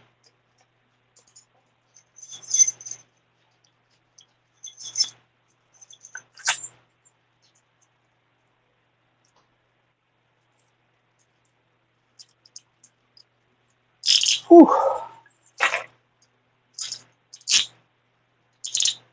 Yeah, I gotta get one of those ball picks. I tell you what I need to do is get a ball pick from a company that makes them in 301 high yield. Because I'll tell you, Southern Specialties, they make great picks. They're fantastic if you use them as they're designed. Hmm. If you use them as they're not designed, like cranking on a pair of handcuffs, you'll bend the nuts off of them. You still have some of those Moki medals that you have? You could probably I make one do. yourself. I do have some Moki metal, but I don't want to waste it on making a ball pick. You know what I mean? I'm sure that there's someone out there who makes a ball pick in 301 high yield.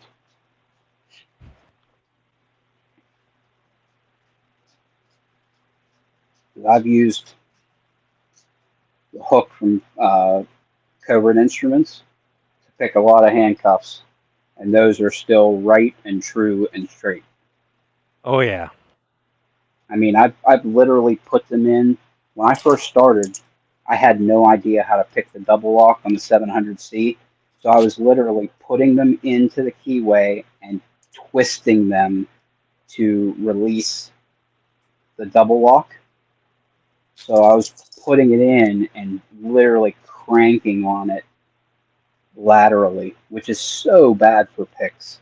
So bad. But it's still perfectly straight, even though I really, really abused it like that.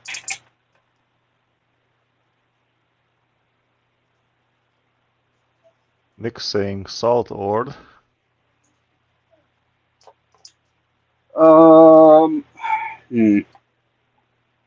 I don't like talking bad about pick companies, but they're one of my least favorite.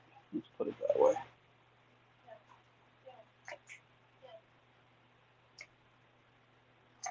I think them and Sparrows do the worst job with 301's full hard.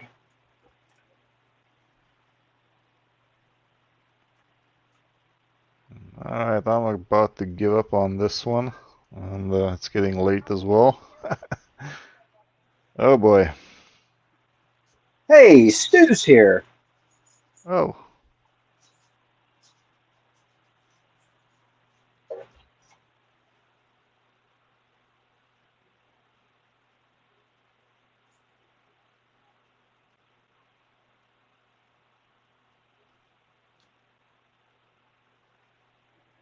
Oh yeah. It's funny, Stu. I was just showing the group how to pick the X22s. By jamming a wrench between the paw and my arm, or between the bow and my arm, and freaking picking it. then you end up with marks like these, Oh boy. marks on your wrist, and that's the thing. It's the name of the game. Oh yeah. There's nothing you can do about it. You either get stuck in them too long, or you have to crank on them, or you have to turn your wrist a specific way to, to get them off, and it's just, just part of the game.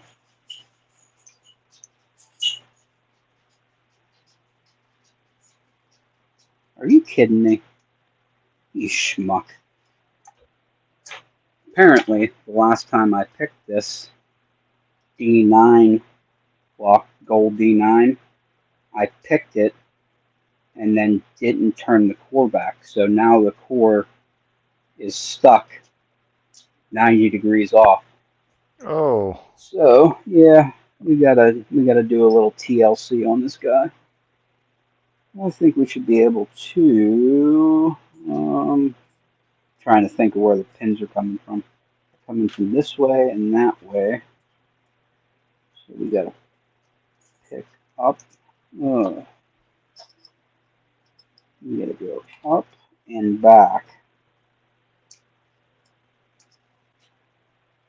Put some tension on here.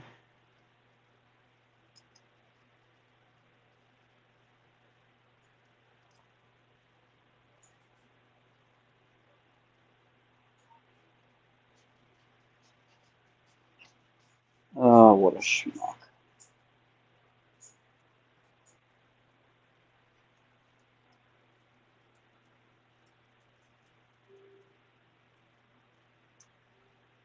There we go.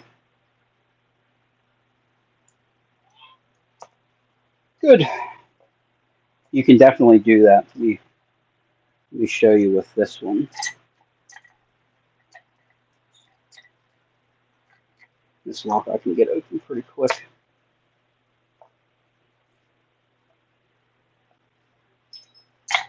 I'll show you basically what I did and what I did to correct it, because this is actually something good for every picker to know how to do.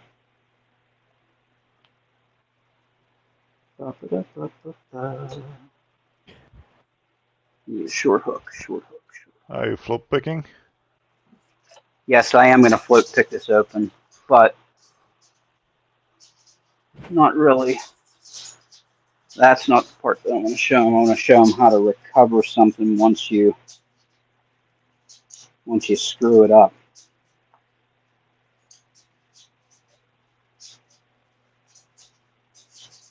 It'll freak you out the first time that you do it. I mean, I'm sure a lot of the people here know it already, but we're just going to show it for the people who don't, in case there's somebody out there who doesn't know. I tell you I about crapped my pants the first time I did it with the Euro cylinder. You're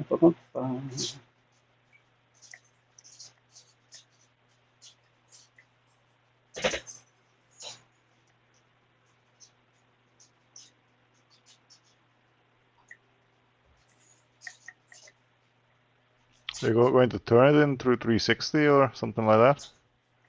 Yeah, if you turn it upside down, I'm going to show them how to recover the upside downness. Ah, yeah. It scares you the first time it happens if you've never done it before. Yep. Sometimes you require that if you're trying to gut from the front. Yeah, you actually need to do that. I do it all the time. Like, hey, I got it picked open and I don't have a key. I'll set it to that position so that I don't accidentally relock it back up.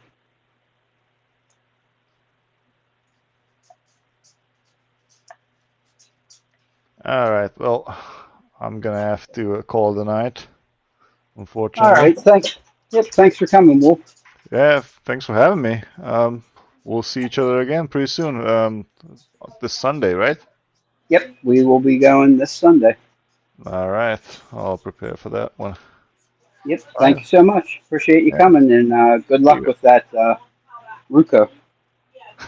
Thanks. Well, have a great rest of the day, guys. See you. All right, you too. Okay, so let me go full screen real quick So this happens sometimes where you'll pick a lock open and you'll accidentally, maybe if it will do it.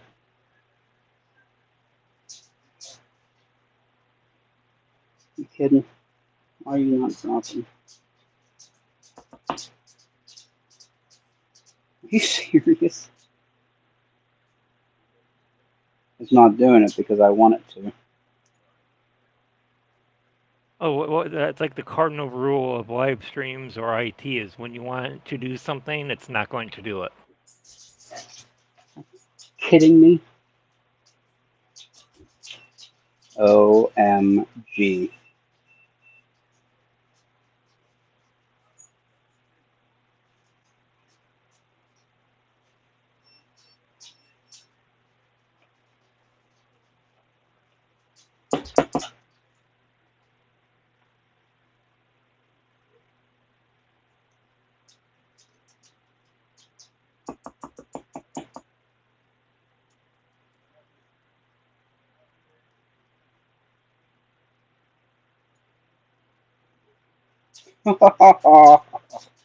Oh, you clown.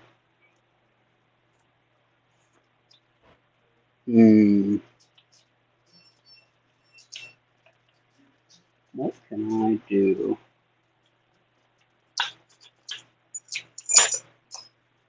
Let's do this one. Because obviously that one's not cooperating. Guess we're going to have to do a different lock.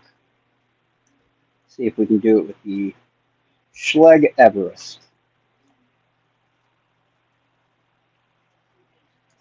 Coming to join us, Stu, with your 7240 skills.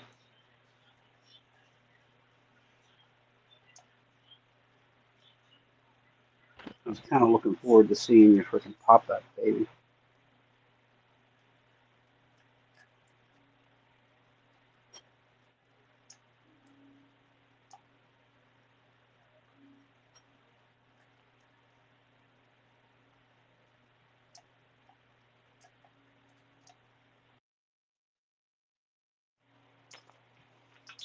Oh, poop.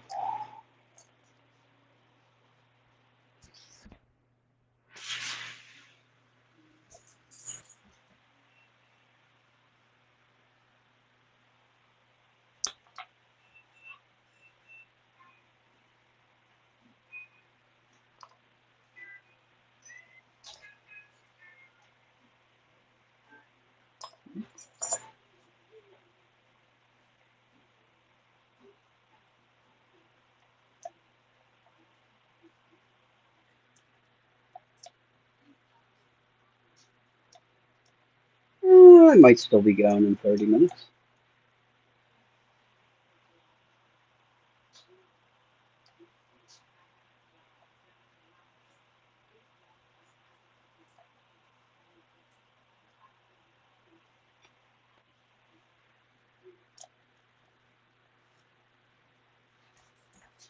Iron Creation. Currently working on the 7242.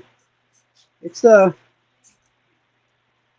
I don't know. It's the same level, the same ranking, let's put it that way, as the American Lock 1100. But I don't feel like it's the same difficulty.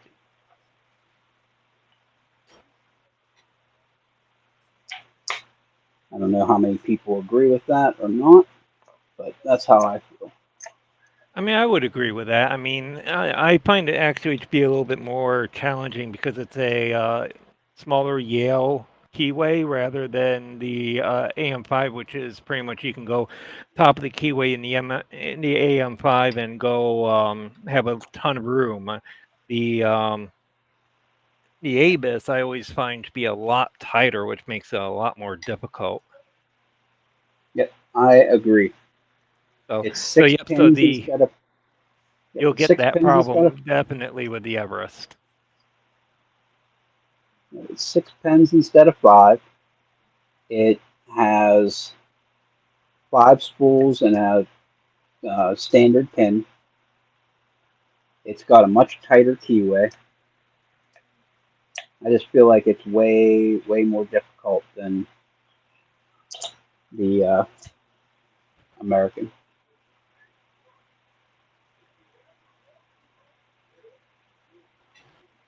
Yeah, so it's like if I don't have my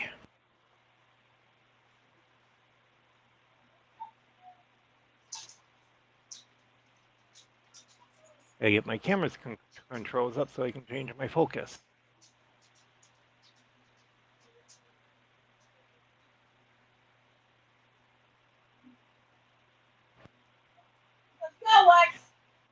Yeah, so this is the 7440, and then kind of go next to the American lock. You can just see the size difference on that, and a lot of open space in this one, but not so much in this one. So yeah, I find that interesting with the belt system that these are both blue belt. I'm not blue, green belt. Actually, it's the same as the Schlage Everest that we're working on. All these are green belt locks, but they're all different challenges. And Yeah.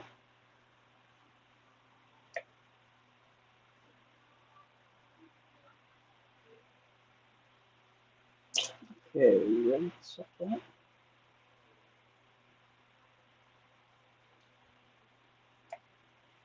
Okay, there we are. Schlage Everest open.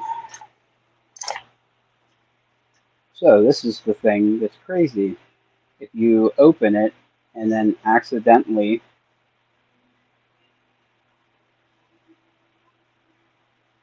better do it. Are you kidding? This one's not going to do it either? mine does it. Crap. Anyway, what happens is you accidentally turn it upside down and your key pins or your driver pins will fall down into the bottom of the keyway that's open and it'll lock up there. So what you do is you just stuff a pick in with the straight part on the back. Just stuff it in, push it up, and then turn it, and it'll let loose. That's basically what I had to do with this dimple lock, but I had to do it with the bottom that had pins in it, but I also had to pick the top because there are a row of pins on the left, a row of pins on the top, and a row of pins on the right. So I had to pick pins while I was pushing on the bottom that had pin stuff in it. It was interesting.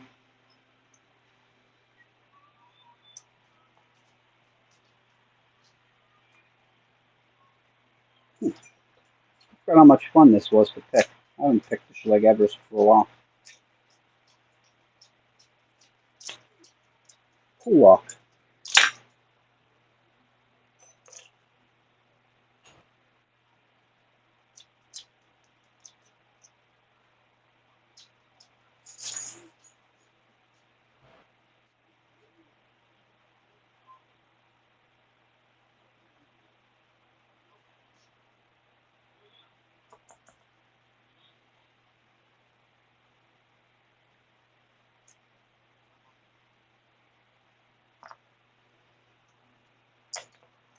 Oh well, let's pick some dimples.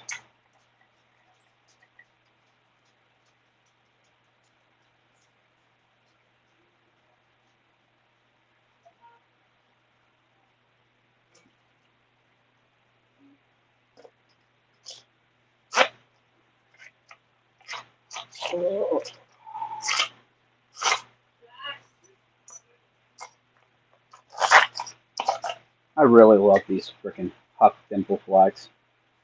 They're super nice. Yeah, I gotta get into the dimple lock picking. I got the Sparrow set just to try out and all that. Haven't done anything with dimple picking yet. It's I've got it's good that you're starting to get into it earlier because basically I was picking black belt locks before I picked my very first dimple lock, and I feel like it like stunted my abilities. really. Yep. Again, let's see here. This is the 7540 ABIS.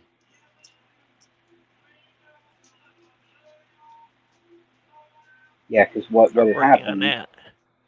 I didn't open 0 dimple locks. So when I started picking dimple locks, I didn't start at like, yellow or green belt or orange belt dimple locks like most people do. I started with multi locks, and that is not advisable Oh yeah. to start with, pin and pin purple belt locks as your first dimples. It was foolish of me. I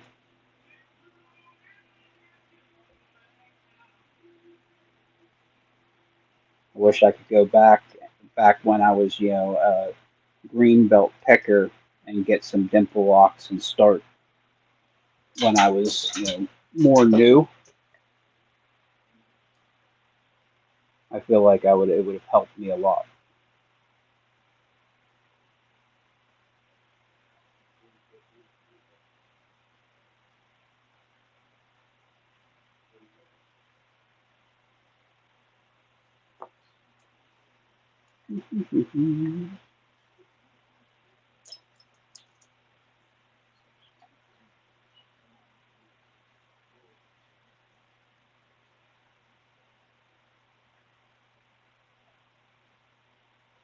Yeah, I think second the second dimple lock I ever bought was the Gold V18, which is like a black belt level 2.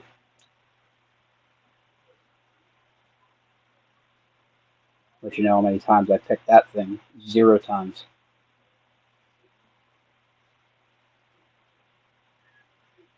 Yeah, I've got this one want to start working on. I got a couple of slider locks that I want to also kind of start working at and figure out some of the new or some of the different mechanisms and approaches with those. And I got a tubular practice lock that I want to tackle at some point. Good. It's definitely good to get into them as earlier, put it that way. If I gave anybody any advice.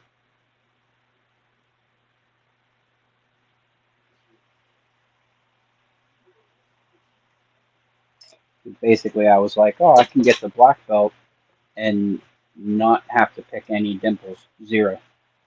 You could pick ASA 600 with gins for red. You can pick, an ASA 700 with gins also for red. Those are not the same one, but you can pick Goal Z for black and ASA 6 or ASA 700 with Christmas trees. You can pick for black. So I didn't do anything with dimples, and I didn't do anything with secondary locking mechanisms either. So like finger pins or side pins or anything like that. I didn't do any of that either.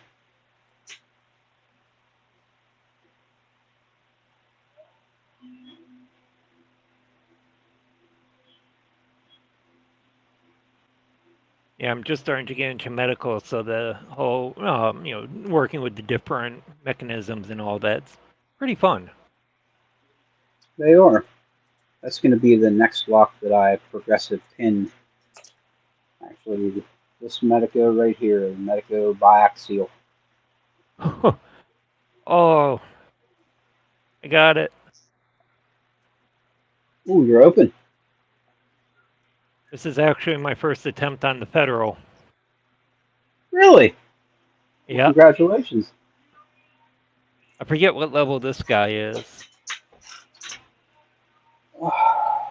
but these are crazy locks you got.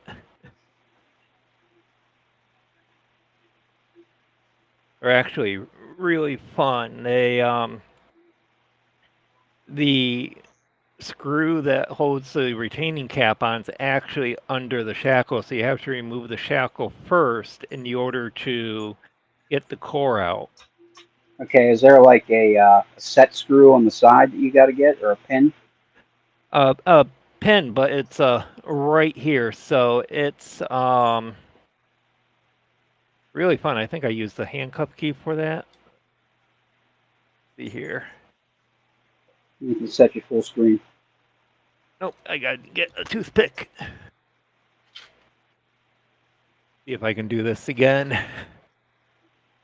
So yeah, so you got this little pin here that you have to push in, and what that does is it will pop out the shackle and a little bit, and then what you gotta do is you gotta find the key.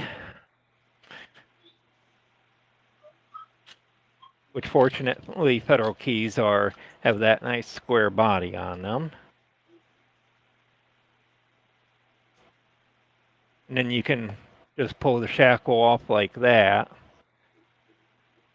And then way down in there you have your a hex screw.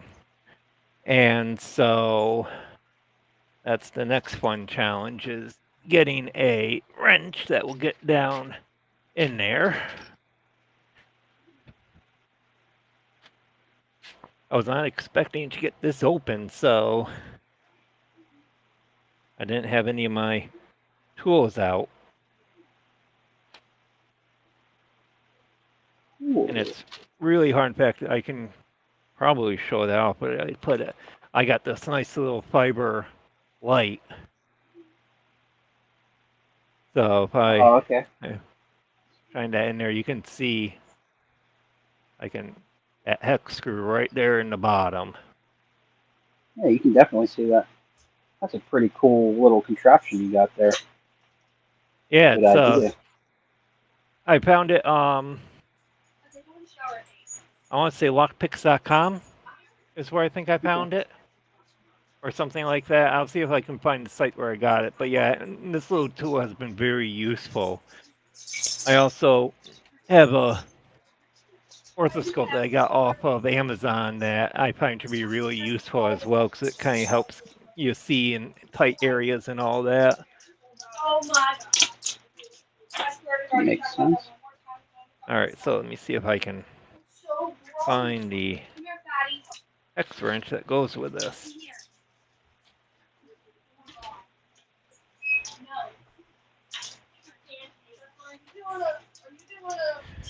All right, I think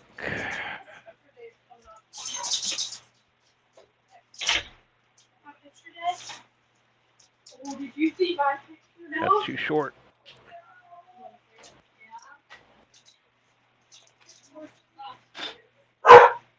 Are you up?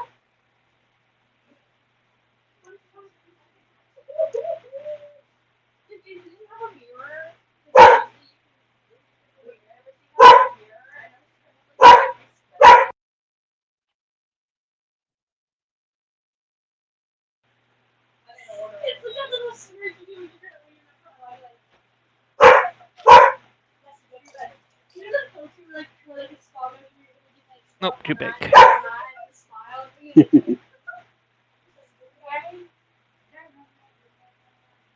Also a little too big. What about you? Aha! Here we go. Fiber optic light for the win. There you go.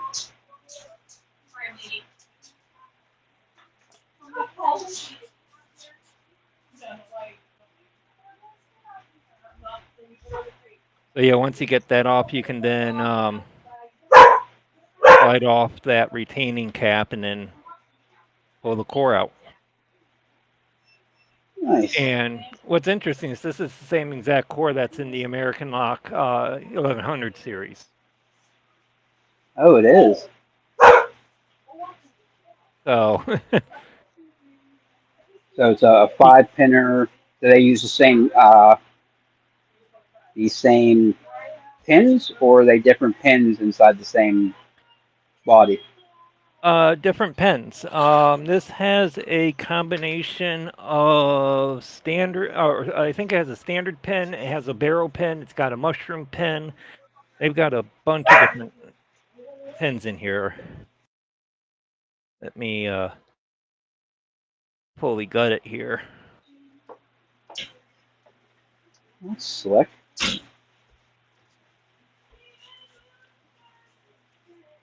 I've been looking for a federal lock. They're not super common in North America here. Now I got this one off of eBay, but I had to get it shipped from overseas. Okay.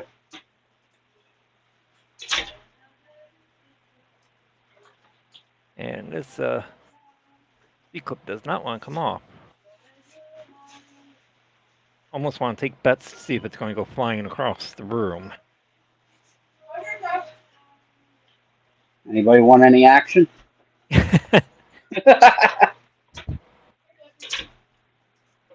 All right, so I got that off. Grab my pinning tray here. GT Man. Hey, thanks for coming, my friend. Yeah, but GT Man, it is a American key. I almost just pulled this off and I just took the retaining clip off. So I'll do that after I pull the core out. But yeah, you can actually take the American lock keys and put them right in here. Okay, so it's the same as like the Paclock 90A. Usually has the same keyway as the American. I think that's the 90s do. Yeah, the 90A. Yep, 98. Yep, yeah. I thought you said 98 Pro. My bad. Yep.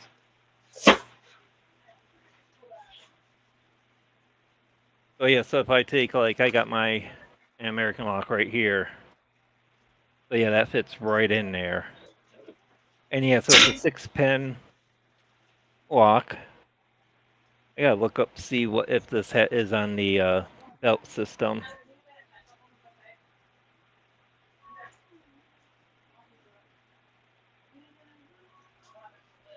Okay.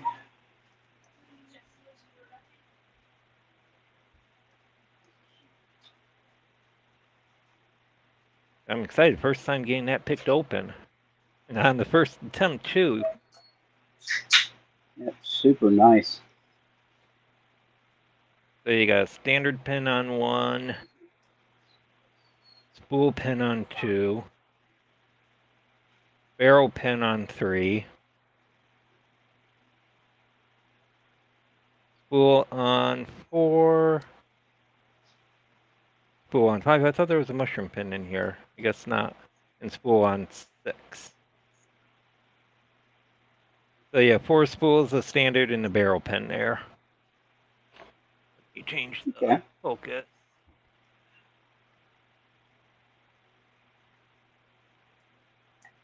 Oh yeah, not bad.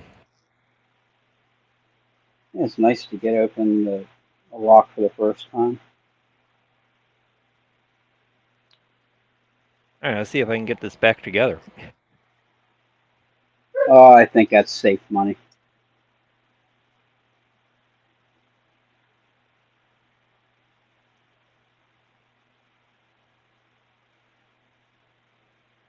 That was something I actually thought about doing on this stream, was starting. I had a bad experience taking apart my Goal P. I was thinking about progressive pinning it before I started my Goal Z, and it didn't go well. I ended up shooting one of the ball bearings up into the Bible, and I almost broke that lock. So I decided to put it back together and never take it apart again.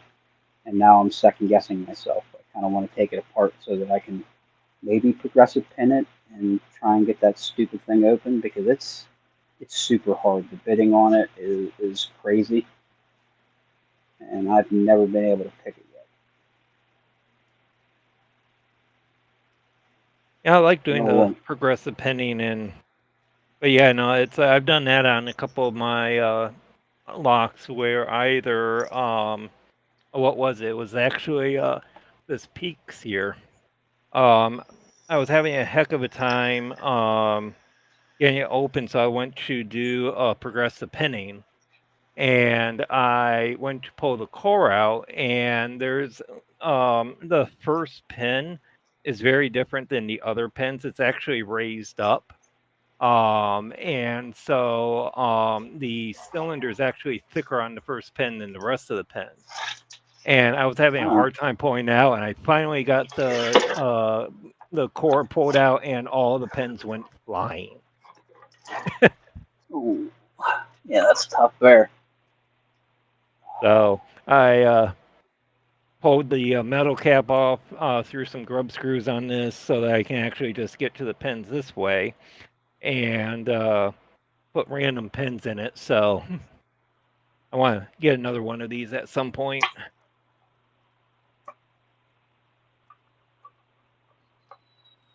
I'm still finding the pins on the floor from that one.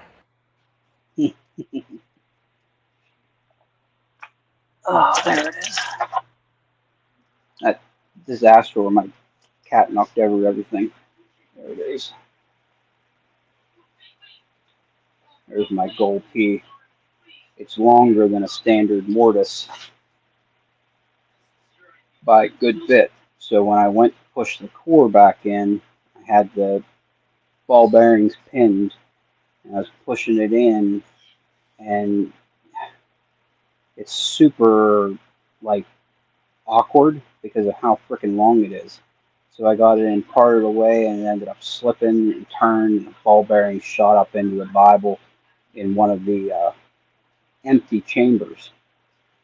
So I didn't want to destroy the spring, and I kept trying to trying to get it to come back out, and I ended up using a little percussive persuasion, and I got it back apart to where I could put it back together, and I was like, okay, never again, because I don't want to destroy this lock.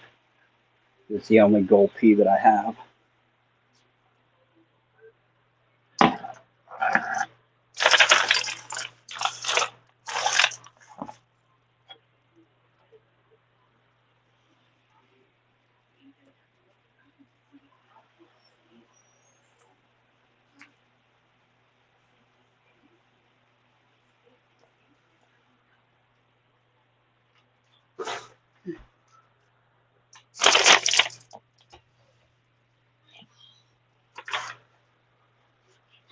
Ha!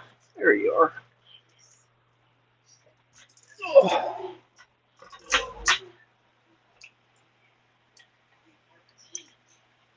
Let's pick the Miwa DS.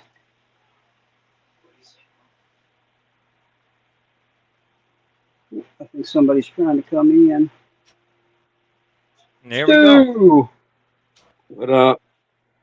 Hey, What's Stu. happening? What is up? Yep, my first Federal 720B picked open today. Who is that? That's Bumpy. Bumpy. Bumpy. Bumpy. What's up, man? You got your what picked? Federal Lock 720B. Okay, I heard you say it was the first time you picked it. When you got it, I just didn't know what lock you were working on. So, nice.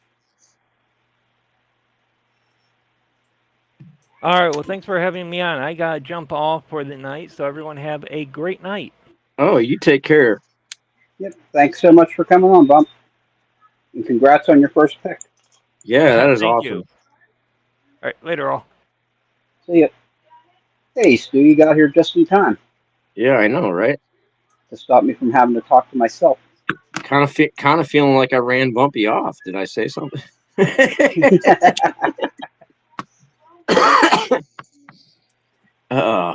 Yeah, it's been a weird day. We have so Wednesdays during the summer is car show in downtown here, and I live right on right at the backside of downtown. So whenever there's an event downtown, it spills in front of my house, and it's Halloween car show night. So for us to be able to continue to use our driveway, I actually have to go out there and be out there for 2 hours and tell people, hey, don't park in front of someone's driveway because people are jerks. Oh, geez. Yeah. See, in Pennsylvania, we have a special thing that we do where we put chairs out to take up spaces when we don't want people to park there. It's like a weird Western Pennsylvania thing. I mean, that does make sense.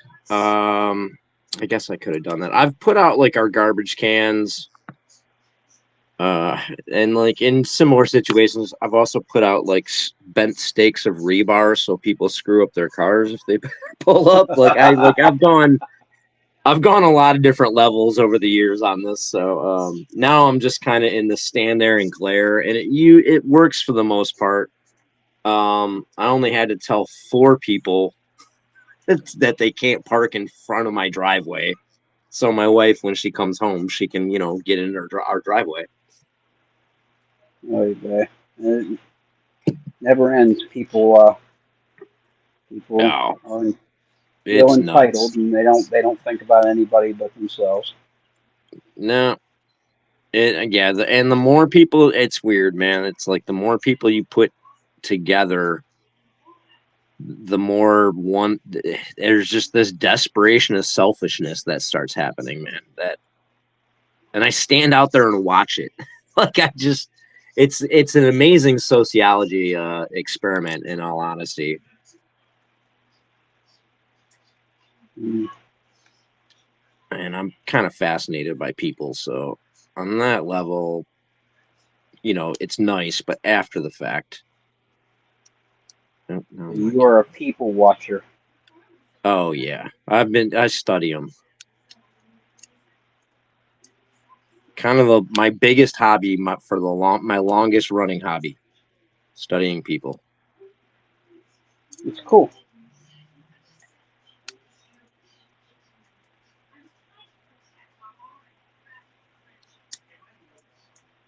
All right, so I got 4 pins in this. Good. Uh-oh. I'm screwing up this pick though. But I know what I'm doing. I can feel if I'm doing it wrong. I either can, adjust or reset and start over,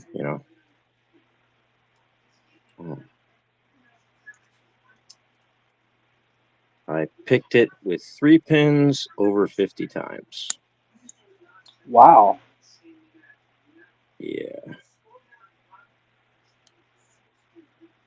What am I doing wrong? I'm sitting at my cats took over my chair, so I'm sitting at a weird angle on a. Dude, it's throwing me off right now. That's my excuse. Yeah, I picked it. Well, I picked it a good dozen times before I kind of figured it out, with the 3 pins. Okay.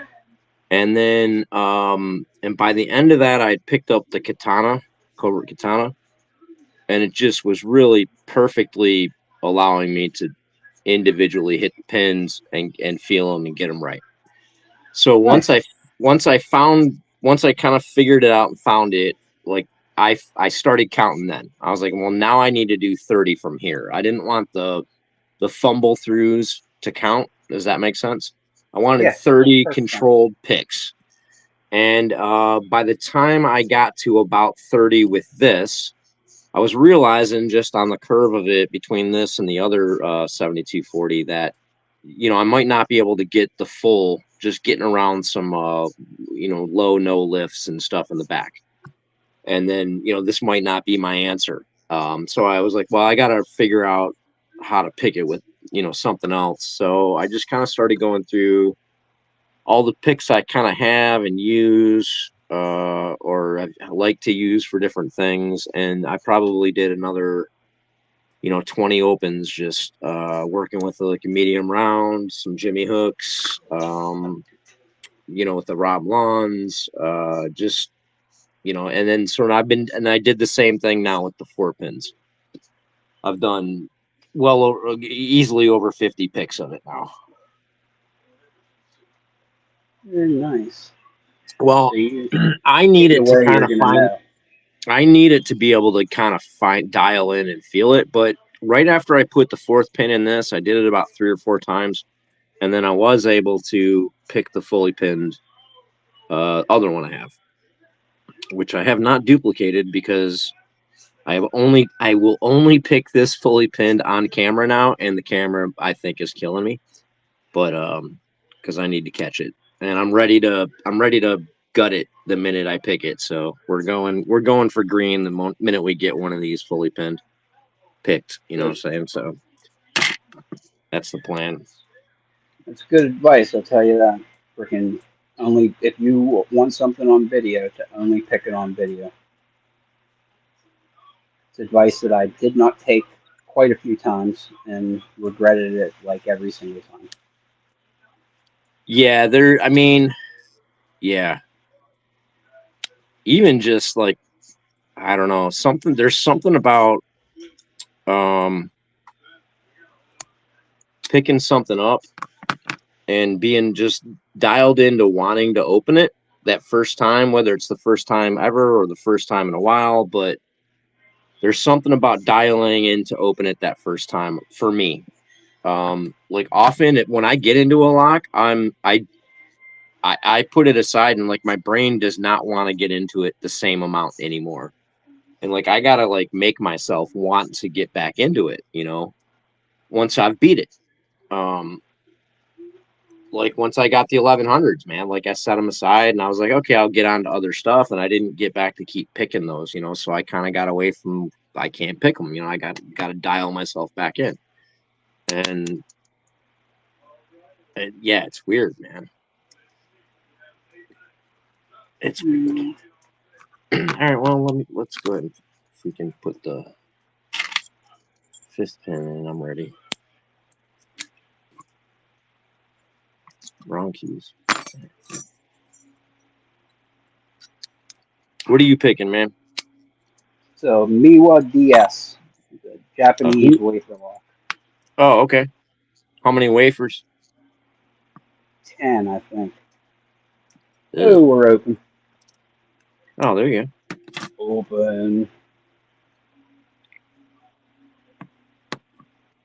So everybody will lock it back up. What are you Maybe. using to pick? We were using a Moki Deep.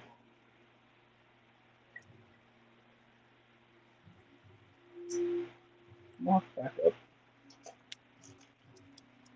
Yeah, using a Moki Deep. I love his extras. They're like the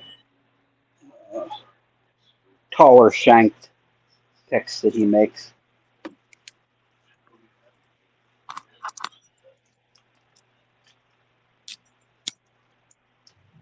You want to say that there's 9 or 10 wafers in it? I can't remember exactly. It's not super high security or anything. It's like a blue belt, I think. Yeah, I don't even know how that works, like with wafers, man. Like, what are the security features of a wafer? I think it's just blue because it's there's a freaking pile of them.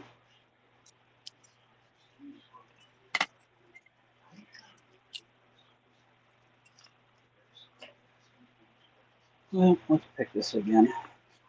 I managed to pick the twin combi before you got here, so that was fun. Hey Nola, no one's asking about the duo. I wasn't planning on bringing it up. Is that the nasty unpickable one you got? Yeah, it is. All right. Just for I need to know for reference before Nola messes with you more. It's not the one with the nasty key. It's just the one that's unpickable for me because I don't know. I'm just freaking no good at it. I'm just no good at it.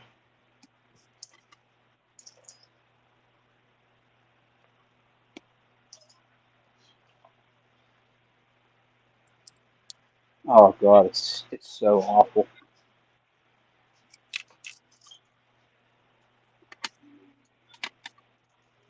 Hey, I found that spring I lost, by the way.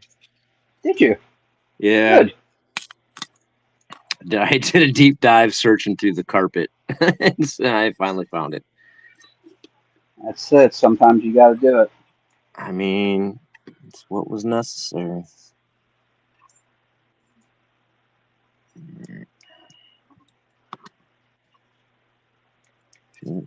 Nola said that the wafers in a duo have serrations, which they do. They're just I don't know. I can get it in the false set, and then I just can't get any more. I just feel like I make no progress after that.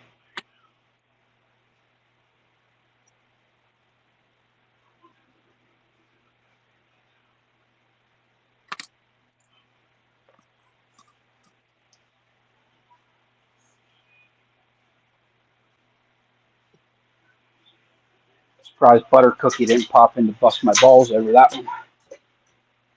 I mean, he might be waiting, saving up. You know what I mean? He likes to strike when you're not expecting it. So, oh, dude, I don't know what I did to this Because I thing. was expecting it, he won't show. Yep. He ain't new to this.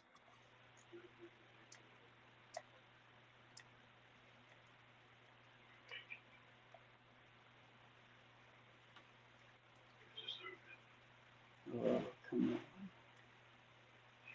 on. Oh, come on. I absolutely suck at putting pins. I can gut the snot out of a lock. Well, not the ones I do.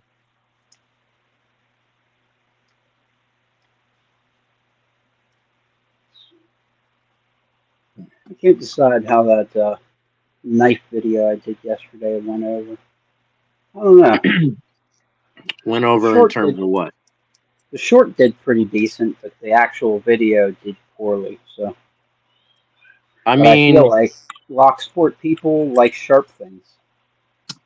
yeah, but I mean, yeah. How long was it? Probably too long, 10 minutes. I mean, I watched it. I just don't remember. I remember watching you cut the. You know, I stayed till you were cutting the receipt. I was there. That was I when can did prove I watch stuff. I remember things. I did the first take, and then I finished it, and I'm like, wait a second, I didn't cut anything. You gotta cut something in a freaking knife video. You kind of do.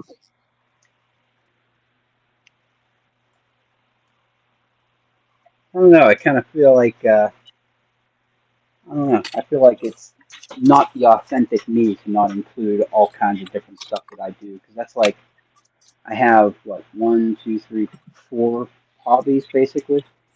I mean, like, I like pocket knives, amateur radio, picking locks, and I've played the guitar since I was 9.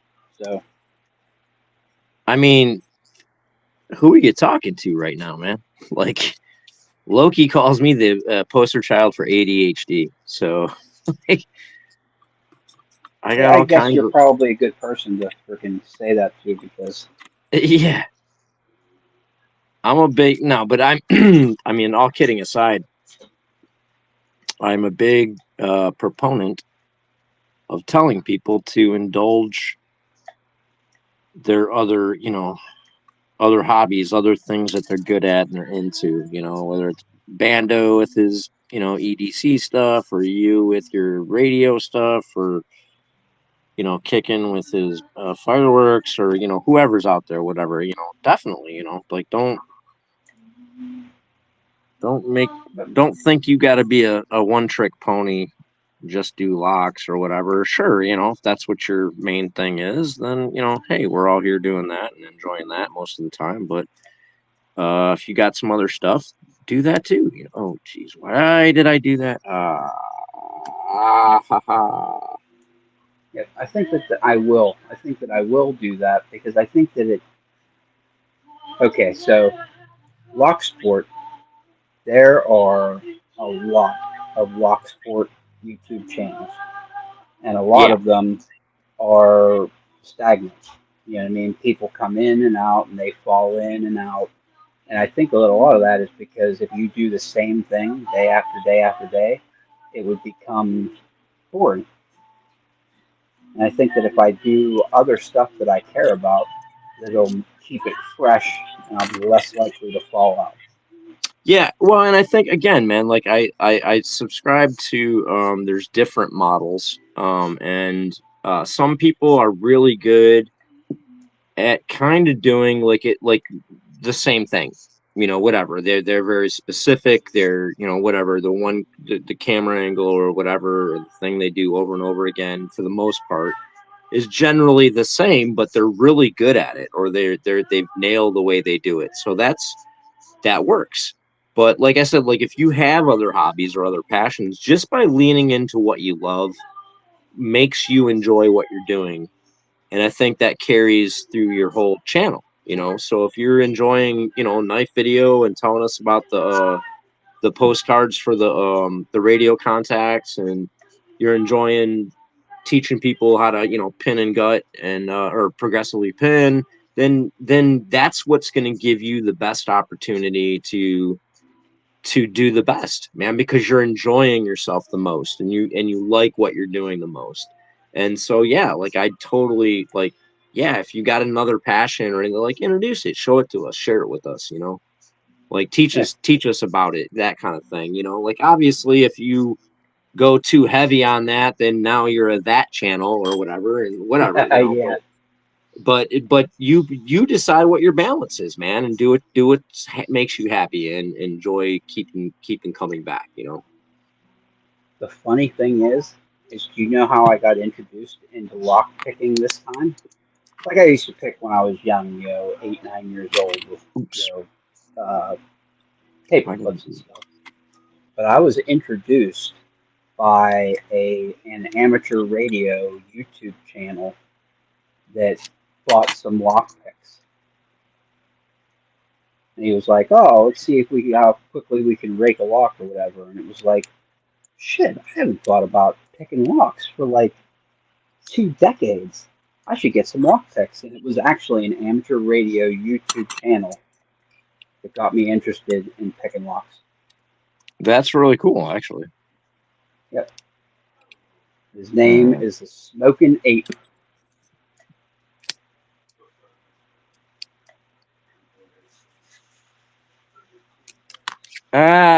Oh, okay. Like I actually, I got talking to you, then I picked this up and I went and closed the shackle. I didn't realize I didn't put the core back in. So I was like, I don't know how to get this back open. It was a struggle. You don't know how? I figured it out. Yeah, Okay, well, good. yeah, but I'm afraid, like, I break things, so I'm afraid of cranking when you're supposed to crank. I tend to take it easy, because too often I don't. All right, let's see, and get into 5 pins.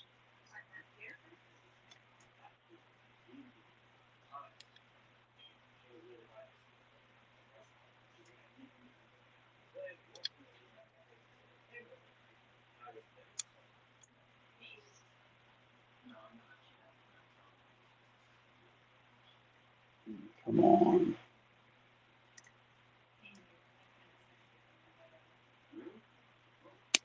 Uh-oh.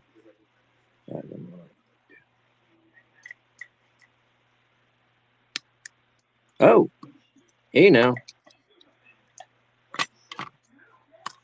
There we go. 5 pins. Nice.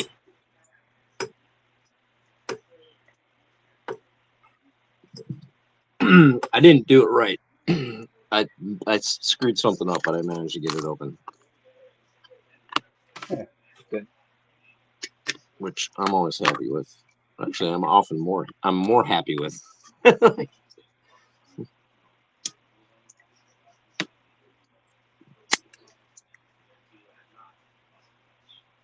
All right.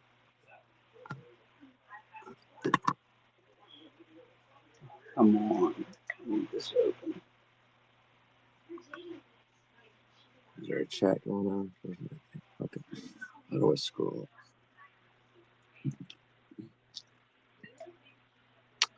Thank you, Nola. I didn't realize metal was invented by the time you were 9. Are you kidding? Dude, I'm older than him, man. Like, you can't take old guy shots at him without like getting me with the crossfire. Like, I was just old enough for Master of Puppets to come out. That was the shiz.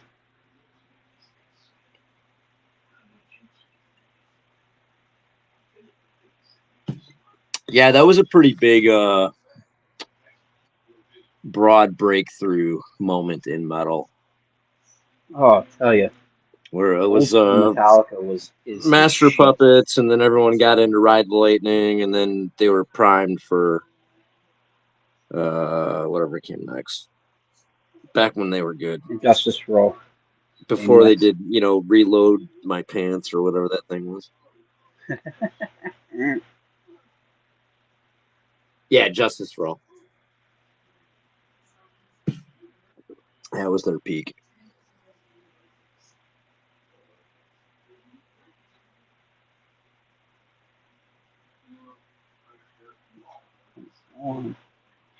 What am I missing here in this lock?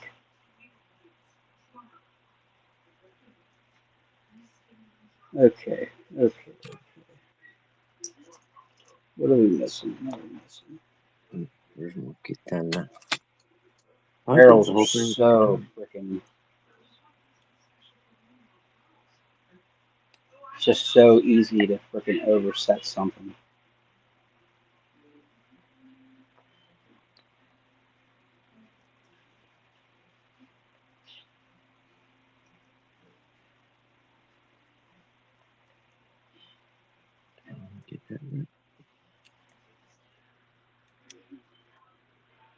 Oh, I am picking the twin combi. The ASA twin combi. Basically a 6-pin lock with barrels and finger pins.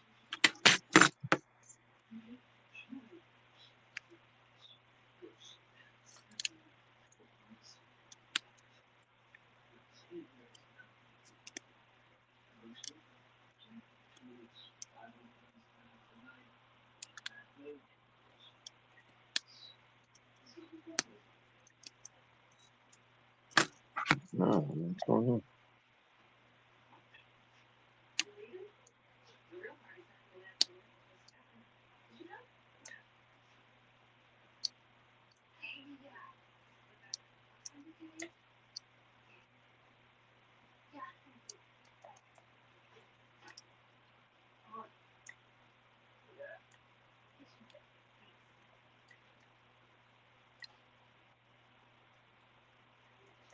I just dropped everything.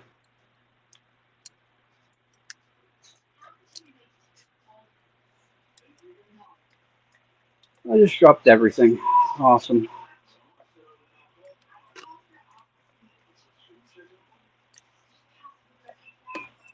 I'm bombing on this now. See, I got it open the first time.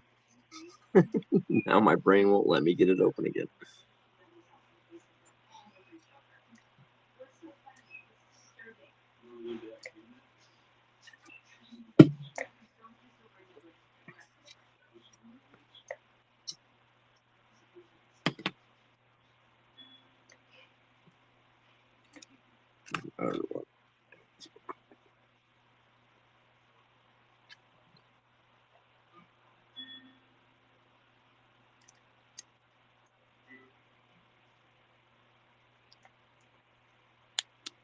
Hmm.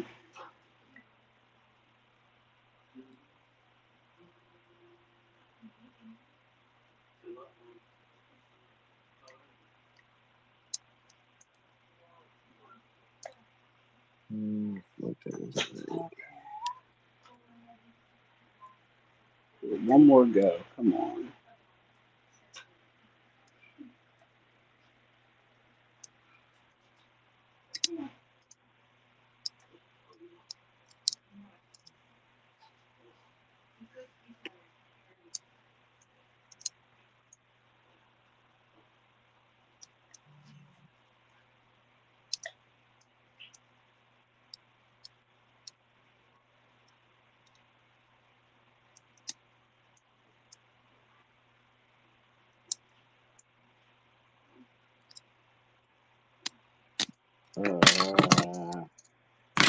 going back that I can't do it. I will return in a moment, sir. Very good.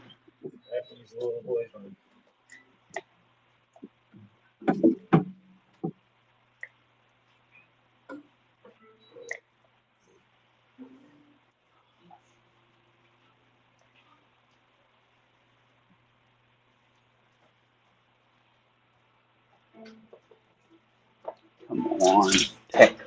Holy smokes.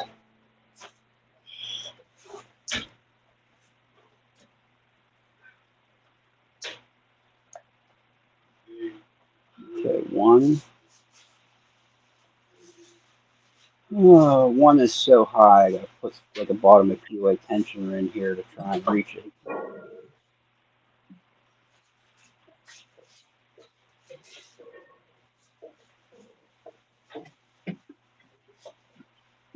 Okay, I feel like that's set.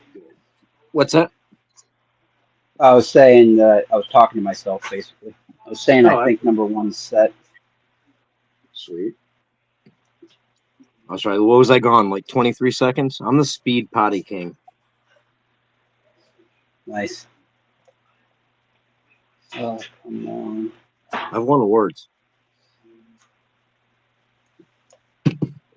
Or at least at a bar we worked at, we cared about such things. Oh, you know what? I was noticing. Loki sent me this LP lock, and it seems to be quite the knockoff of this 7240. Even seems to have that little bit of cockeyed keyway thing going on. Oh, okay. Although it is different, bigger, a little different keyway going on, but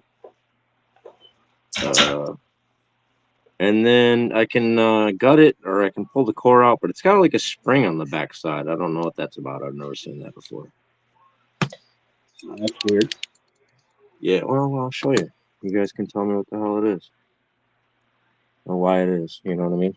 Like, I don't know these things. That's why I'm here. Yeah. Asking you and these cats questions. So, oh yeah.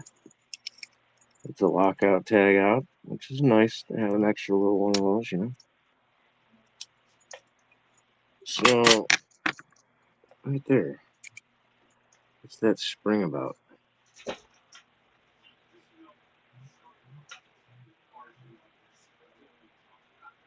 Okay. I think that that is your sprung core. You have the key for it? Yeah, right here. Put the key in it and see if it's sprung. See if Oh there's yeah. like resistance when you turn the key. Oh yeah. So that's what's putting it on that. Yep. Because most of the time that spring is down inside the lock body. So if I put it back in without this spring, it would just basically be a dead core. Yep. You got it. Okay. Interesting.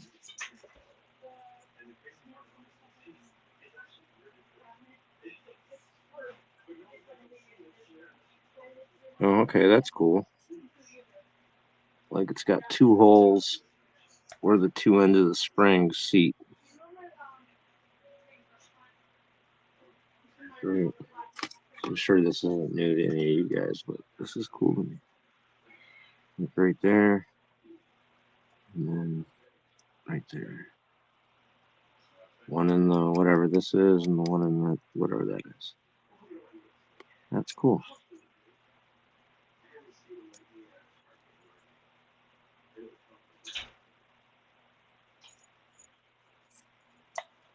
Oh, So will thank that God. affect?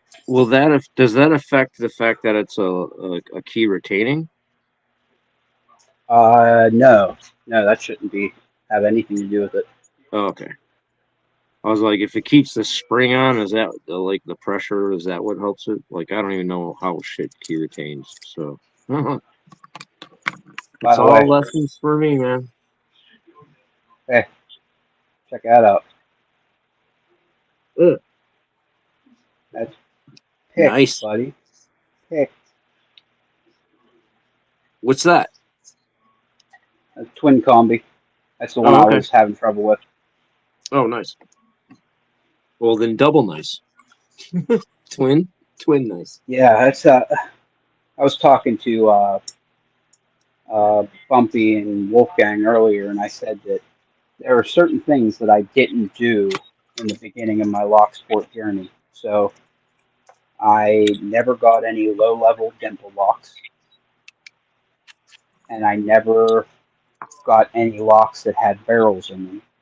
Anytime that I had any, like a Ruco 500 or an ASA 600 or whatever, anytime that I got one, they have two varieties. They can come with gin spools or they can come with barrels. And because I like picking barrels, I like picking gin spools, I always got them with gins. So Oh, yeah. this is the very first lock that I've ever gotten that had barrels in it. And I am not good at it yet. Like, it's just, they're frustrating. Yeah, I think there's two barrels in this, right? The first two are like some spools. The second two are barrel spools, I believe. It's possible. A lot of times, And then it's two standard in the back. And like, yeah, like the two ones in the middle frustrate the shit out of me. there are two And that's different kinds of and it's pins the that people. same, and it's keyed the same way for the dimple and the pin tumbler side to start. Although I got pins I can change this up. So Yeah, there are two different kinds of pins that people call barrels. There's the first kind that are basically just the reverse of what a spool looks like. right, So instead of being fat on the ends and thin in yeah, the middle, it's that's what thin I on the ends and understand it fat to in the be. middle. Yeah, there's a different kind of pin that are barrels. They look very much like gin spools on the ends. I don't know They what a gin have spool looks like. They look okay, so they look like what you know of as a barrel, Okay. except at the very bottom where it's thin, it also goes back out to a larger diameter, and it's Oh, really thin and it catches on milling. oh, okay. That's what's called an ASA barrel. So then a Christmas tree is what, like kind of like that in just more layers? Yeah, I can show you some because I have them.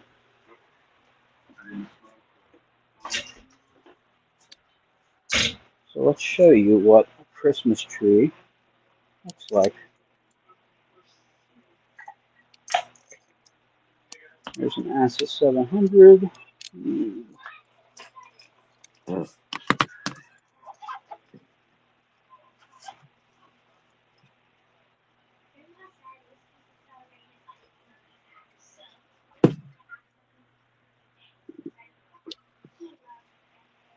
Okay, this one has.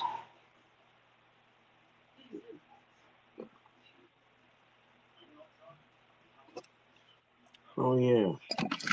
You know, what lock actually is this? Do you know? That is a multi-lock interactive padlock. Interactive padlock. What Yeah, belt level is it? purple. This one is purple Yep.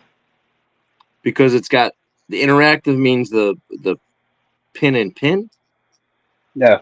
or The what's pin and interactive pin, mean? the interactive means that the key for it has what's called an interactive element.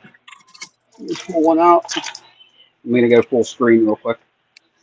Yep, I Okay, got so this one. is a multi-lock interactive key, and you see right here, there's a piece in the key that's movable. Oh, my key It's like doesn't have that. okay, so then it might be a multi-lock classic then. Okay. Then it's just all pin and pins. Yep, it's all pin and pins. Okay, so Okay, so so what does that interactive piece do? Okay, so on the bottom of the core of an interactive, there's a little bump that pushes from the bottom on this pin to make it go higher than the key can make the pin go. So it basically just is to set a super high lift pin, Oh, okay. Oh, all right. That's and fucking it's for crazy. key control. It's for key control because you can't just cut a piece of steel with these, cut depths and then use it in the key because it has to have that interactive To make that sure can it's in float. the yeah, okay. Yep. There's Sweet. that for key control, and then you also have passive pins on the side for key control. Yeah, just talking about like you said about starting with dimples. Like that's one of the dimple locks few dimple locks I had to start. And it's like I'm not picking that. You know what I mean? Like not so. Oh, okay. Okay, so here's what a Christmas tree looks like. Let me flip it over. And I have seen them. It's just like I haven't seen them enough. Yep, it's big and fat at the top, and then has a Okay. spooled section in the middle, and then it goes back out to the same diameter, so it looks like a spool, and then it also gets small at the very end, and then has a Like a little like gin a spool on the end. like the tree base. Yeah. Yep. Okay. Damn. What's that doing like a threaded uh chamber or whatever? They catch. They I catch on the mean, milling. it makes it suck, right? Yeah, they like how a spool will get caught and it's like, oh, it's kind of hard to push up. Well, these bind really tight. Like if you try and force it, you'll bend your pick. You'll break your pick all Mm. day long. Like I was talking to Wolfgang when he was first starting to do barrels and gins, and he's like, I've broken like 5 picks. Oh I don't yeah, know I what's remember you going on. talking them through, trying to deal with the push through. Yep, you got to lighten up, and then you got to tap from different directions to try and bust it loose because you can't What's overpower it. even kind of where I was getting stuck on that 98 Pro I had for that's kind of what you were having to try to coach me with too. When I was getting to that, everything's stuck. You're like, dude, Yep, you got one thing you got to push through. Like you got to jiggle and push it through. that's it. That's all you can do is like you can let off tension and try and get it to break loose. But the problem with that is like you gotta. That's why they call it floating because you're trying to let off enough that the pin breaks loose, but not so much to where you start dropping pins, which is why, like, you'll notice a lot of my locks, I have, let me find one that has it. You'll see that I have marker marks on them that I put Okay, yeah, across from the lock to the core. That yeah. way, whenever it falls into a false set, I know how far I can come backwards before I drop everything. I've put that mark on a few locks just to see if I'm actually getting any movement on the core Yep, because I and that feel like works for I'm that getting a too. tiny bit, but it like I'm not getting anywhere at the same time. So like to for my own sanity, I've had to do that to see if I've moved a core even that tiny bit, you know. Yep, it's good for that too. But it just kind of lets you know, like, hey, you can go backwards and you may drop some pins, but if you get to this point right here, that means you lost your false set and everything's dropped. So it's like a point of no return. Yeah.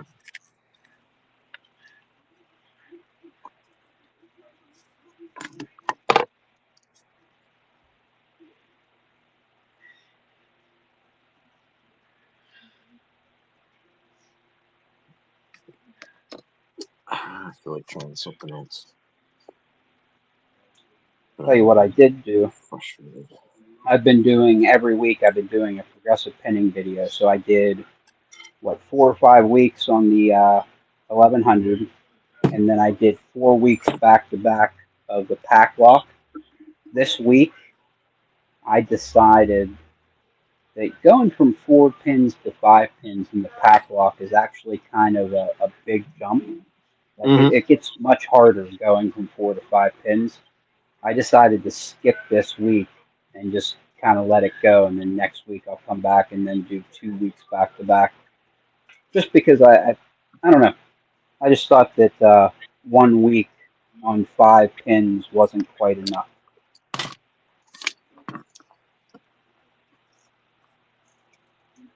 Not that anybody's actually following along. You never know. But I was mad. I wasn't thinking when I gave my fucking or freaking 90A away. I literally wasn't thinking because it was my vet guy. You know, I was like, oh, dude, you need this. Here you go. And then I went home and I was like, oh, I can't pin this with. Not that I would have been able to keep up. I probably would have got stuck at 4, and then you would have left me behind. But that's kind of why I stopped. I didn't want to leave somebody behind, and I feel like the jump from 4 to 5 pins is where somebody could get left behind. And I was like, you know what? I think I'm just going to wait 1 week. You know, who cares? You know what I mean? 1 week isn't going to hurt anything. no, and it's not like you're you can only. It's not like you're gonna keep doing this. So you're gonna come back around and do that again. You know, and like there's not just one class of people doing the 90A or the 1100 or the 7240.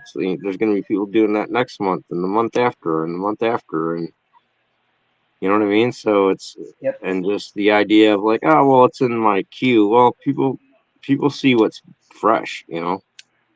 So it's teachers Right. teach the same lesson every year. You know what I mean? Like because there's always a new crop of students. So you know this is stuff that you can always come back to and do again and do with people again. And you know like look man, like I had reached out to you and said, hey, I'm doing the 7240, man, you want to jump in and kind of like give me some pointers and help me out. And dude, what did you do? Like you made time. Yep. We jumped on a live. You're talking me, through the whole thing. Hold me up early on was not getting that front pin right. You know, you're right about that. And then just kind of being willing to talk me through it and be there with me and gut one and pin one with me, man. Like that meant a lot. So I that's not a enjoy it. lock. That's not a lock you were thinking about putting in your progressive pin series. But because I reached out to you and said, hey, I'm doing this lock, do you want to help me with this lock? You went, absolutely. You pulled one out, and then we're messing with that one too. So like that's your jam, dude. You're gonna be progressively pinning locks again and again as time goes, I see. Yep. I actually had somebody request the Ruco 500, so I'm going to Nice. squeeze it in because my plan was to do a green belt lock, a blue belt lock, the 1100 and the pack Yeah. lock, then do the Medico, which is a purple belt lock, and then I hadn't decided if I was going to do a brown belt lock or just jump straight to red. But I I might mean, do a brown belt lock now that I can pick the gold D9. That's yeah. a really cool freaking brown belt lock. So I mean, it's worth a go. Like again, like I said, dude, like there's all levels of people watching you, and then again, like if you lay it down in a video, man, like 2 months from now, someone might watch it and catch it. yeah, So that was my hope because I yeah, have them stuck in a playlist, progressive pinning, and I'm hoping that maybe 5 years from now somebody's like, oh, I kind of want to pick the D9, and they'll go and they'll find that, yeah, and maybe it'll help them out. for sure.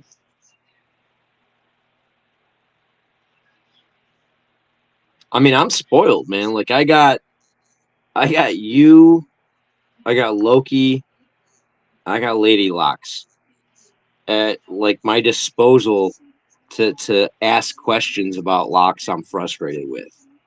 I don't even have to search YouTube. Do you know what I mean? Yeah. Like it's like I am spoiled right now. Like I've got like a whole panel of mentor people to help me through the crap I'm like when I struggle. So, but weirdly, it hasn't been long, but I do remember when I was like searching, you know, like whatever, the 140, 150, the early Avis, I forget. Like the Not what the TI. 5540 or whatever. Yeah, the one with the spools. I love that lock. That's probably my favorite early lock. Was the 5540. It's funny. I bought one because I didn't have any orange belt locks, and I bought it. And you know, I'm not proud of this, but let's just say I bought it, tried picking it for like it was about 3 or 4 weeks. I couldn't pick it, and I ended up. I was outside on break at work one day, and I ended up freaking chucking it into the woods because I was so pissed. Like the first time I remember, I think there was a time or two before, but the first time Lady Locks kind of interacted with me, like I was on one of her videos, she was doing that, and someone made comment about how every time they set pin one, they do something, they had to reset pin one, they do something, they had to reset pin one. And I said to that person, I was like, thank you for saying that, because I thought I was losing my mind or doing something wrong because I kept having to do the same thing.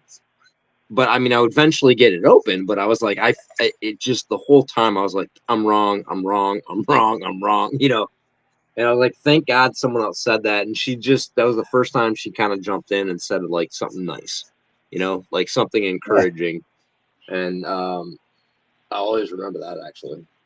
But yeah, I sent mine. I screwed myself. Like actually, when I came to the 7240, man, I gave away all of my orange and green belt locks, so I didn't have anything to kind of realistically practice on and keep myself progressing. I stunted all my growth by giving away the locks I was working on and practicing on. Like I sent my 150 and my 5540 to my son, and you know I gave my Lockwood and extra 1100s and stuff like that to Stu, and you know I found myself like in a desert of the stuff I needed. So I finally built the pile. You know, I got plenty to get into back here. Oh man! I guess it's going to be the last lock I pick, and then wrap it up for tonight. Righteous. That's a 700 with all tapered pins. I struggled with this one for freaking a long time, probably 2 months. I've never touched a tapered pin, man. Yep, it was. I was picking at it, and I couldn't get it. And I couldn't get it. And I couldn't get it. I couldn't get it. And I'm like, God damn it! What is up with these tapered pins? Why can't I get this? I would watch, you know, Artichoke's video on tapered pins, and it's like, what the hell am I doing wrong? And somebody chimed up on, I think it was Reddit actually, chimed up and said, hey, just keep picking at it, be persistent, and just keep tapping those pins. And I'm like, but you know, I can't get it, and I've been picking at it for 10 or 15 minutes, and blah blah blah. And he's like, nope, just keep tapping those pins. Whenever you feel like you've hit a wall and it's not going any further, that's when you need to push further. And I'm like, well, but, and he's like, just keep tapping. And that's what happened. I went to pick it, and I got to the point where it's like, okay, I need to stop because there's not, it's not opening, and I can't get it. I need to reset and start over. I did something wrong. And I'm like, wait, he said to just keep pushing. And I just kept tapping the pins, and literally like 20 seconds later, the lock opened just like that. Nice. And it was just like, speaking of, just got that opening in. So I think that like every time I was picking this lock, and every time I gave up, I was 10 seconds away from an open. Yeah, you know what was killing me with this thing was, first of all, like you guys were saying, I wasn't getting the first pin set right off it like consistently. But then past two, like these are such light touches on 3, 4, and 5 that and I'm so heavy handed, man. Like I can't. Like all I would do, even if I got a false set, all I did was smash past where I needed to be here.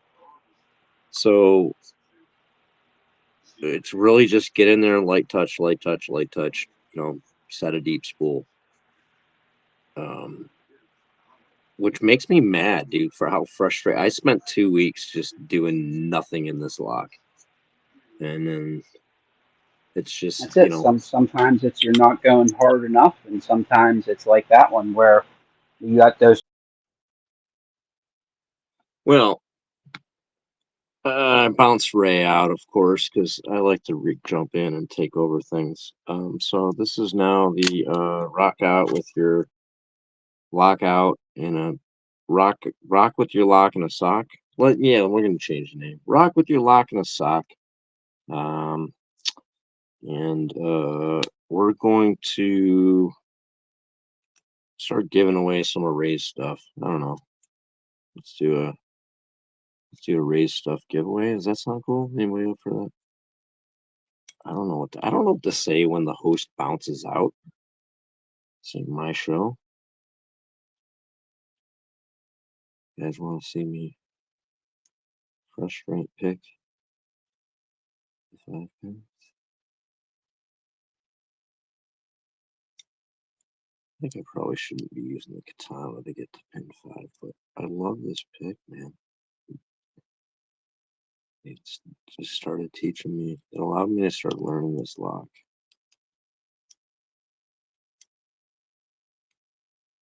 On top of that, I absolutely love Paul, who designed the pick, and I love raking and rocking with him. So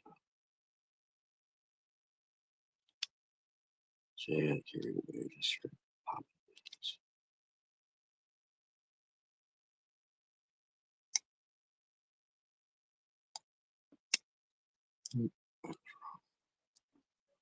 All right.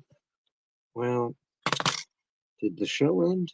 Is that what's going on? No, I could still do show. Is there still show? Raise stuff. Yes. McD, raise stuff. That should be the hashtag. I don't know what's going on right now, but apparently you guys are still there, so I should keep doing something. There's my fallback, man. Let's go back to my roots. Just find attention and bust a 140. Try that one hand again. Excuse that. Diddle diddle dee. Do do. Do do do.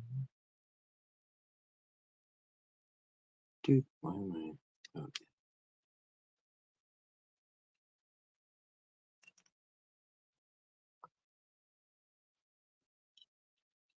Boop, boop, I'm back. Oh, hey. Oh, we were about to start giving away your stuff. That's it, man. That's all you can do. Hey, it was I'm improv. Man, I didn't know what to do. I was gonna start with your Medico lock, but I didn't know which one to give away first. So. Oh, jeez, what a schmuck. That's what you get for pushing the power to the very end. I'm like, I can get one more open, and I can get one more open. And I went one more open too long. Your power on your phone? Yep, my battery died. All right, sweet. So you got to jump or what? Yep, we're going to just say goodbye to everybody. I just wanted to pop on so people didn't see it. Look at that jerk. He just bounced and didn't say a word. I know, you left me hanging, man. I was like, that's it. Like I said, dude. That. Like McD had the fucking, or freaking, sorry. Perfect hashtag. Raise stuff. We were giving away Ray's stuff if he didn't come back. So sweet. No, thanks for having me on. Sorry I had crap going on at my house and couldn't get on earlier. But it was not cool to see y'all doing your doing and busting some cuffs, man. Like I didn't even have to be there to make you guys do cuffs. You just started busting them out. Yeah, it was a good time. That's who was it? It was Nick Vick asked. He was like, "Hey, what should Yep. I get into as my first set of cuffs?" And it's like, "Oh, let's get some cuffs out." So I Yep. told him, "Hey, get a Peerless 700s are fantastic. The Smith and Wessons are good too. You can get them Yeah. at Southern Specialties. They're super easy to get." The Peerless to me are the best because you can do every single bypass open option, paperclip, this, that. You can get plenty of shims in there. And I think it's the best for learning, like all of the stuff, because you can get the Smith and Wesson or the Chicago's or whatever, and not really paperclip it, or it's harder to use some of the shimming or whatever. So like I think just for open learning, the Peerless, whether it's the 700 or 750, they seem to be the same. I don't know what the freaking difference is, but either one, it's like go with those. Those are your beginner cuffs, in my opinion.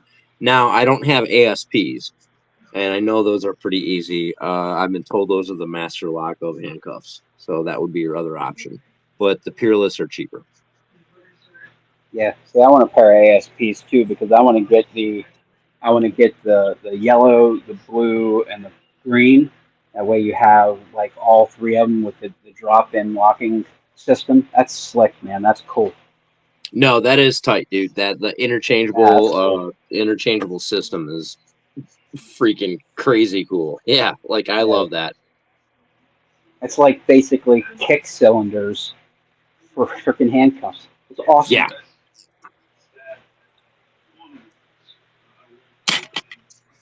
Yep, that's what I'll do. That'll actually probably be my next set. Set of Ultra Pluses and then get the three sets. I'll get probably I want to say I'm going to get the hinge probably, if I had to guess, Yeah. because I don't have a pair of hinged. I have three pair that are chained, and then I have the folding Oh, rigids. yeah, then I don't have definitely. any Yeah. chain. If you don't have hinged yet, you need to get a pair of hinged, whichever pair you decide to get. But, that's kind of my feeling is like, get one of each and then you start, filling out the collection. That, and I want to get the Cub, those Turbo 8s that freaking Coxie keeps showing off. Oh, I was so sad when he got them because I was talking to him about them. I was like, man, these cups are so cool. I can't wait for them to get back in stock. And he's like, hey, those are rebranded Cubs.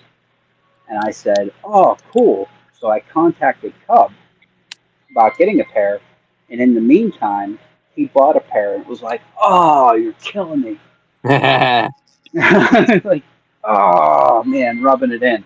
But I ended up Oh, contacting Cub and they got back to me. And they're like, 78, 78 US dollars or whatever for the pair, which is honestly too much money. You right. can get them branded from Chicago, from Handcuff Warehouse for like $60. But when I asked them how much it costs to get them here, they told me it was like $98 shipping.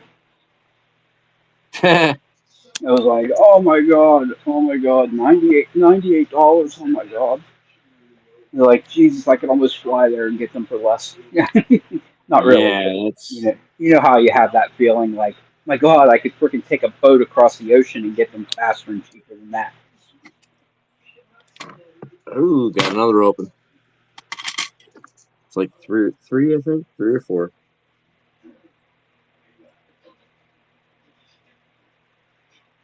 So I figure we're all basically done here. Thank you so much, Stu, for coming. I greatly appreciate it. You're always a solid support for the channel. So thank you so much, and looking forward to Sunday. For sure. Can't wait till Sunday. I love you, love your channel. Always excited to be a part of it. So we'll see you Sunday. Yep, we got at least one person on deck. We'll see. we'll see if Chevy can come. He's been having trouble with his phone. It'll be like towards the evening time for him, so it'll be more likely, I think, that he would show too. So.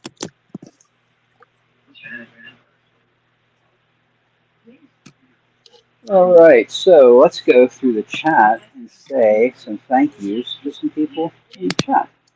Osamu Sushi, thank you so much for coming, buddy. It's always great to have you in the chat with us. Nola, thanks for coming and busting my balls. It's always good. Mickey, thanks for coming. You're always also super solid support, and I'm definitely looking forward to your poker chip because I actually don't have very many poker chips. So getting one from a good buddy is going to be really cool. Newhouse, thank you for coming. GT man, you're always good, solid support too. Thank you so much, buddy. I think that might be everybody left, unless we have some lurkers, which you never know, we might. Ah, look, see, there it is. Iron Creation. Thank you so much for coming, man. You've been here since like the beginning. I appreciate it. All right, and Stu, I will catch you on Sunday. I'll talk to you before then, I'm positive. So, anyway, sure. you have a good night, buddy. Thanks for coming, Take care, man. brother. All right, everybody, I'll see you back here next Wednesday, 5 p.m. Eastern Standard Time. Rock out with your lockout. Peace out, bros. Have a wonderful night. Bye-bye.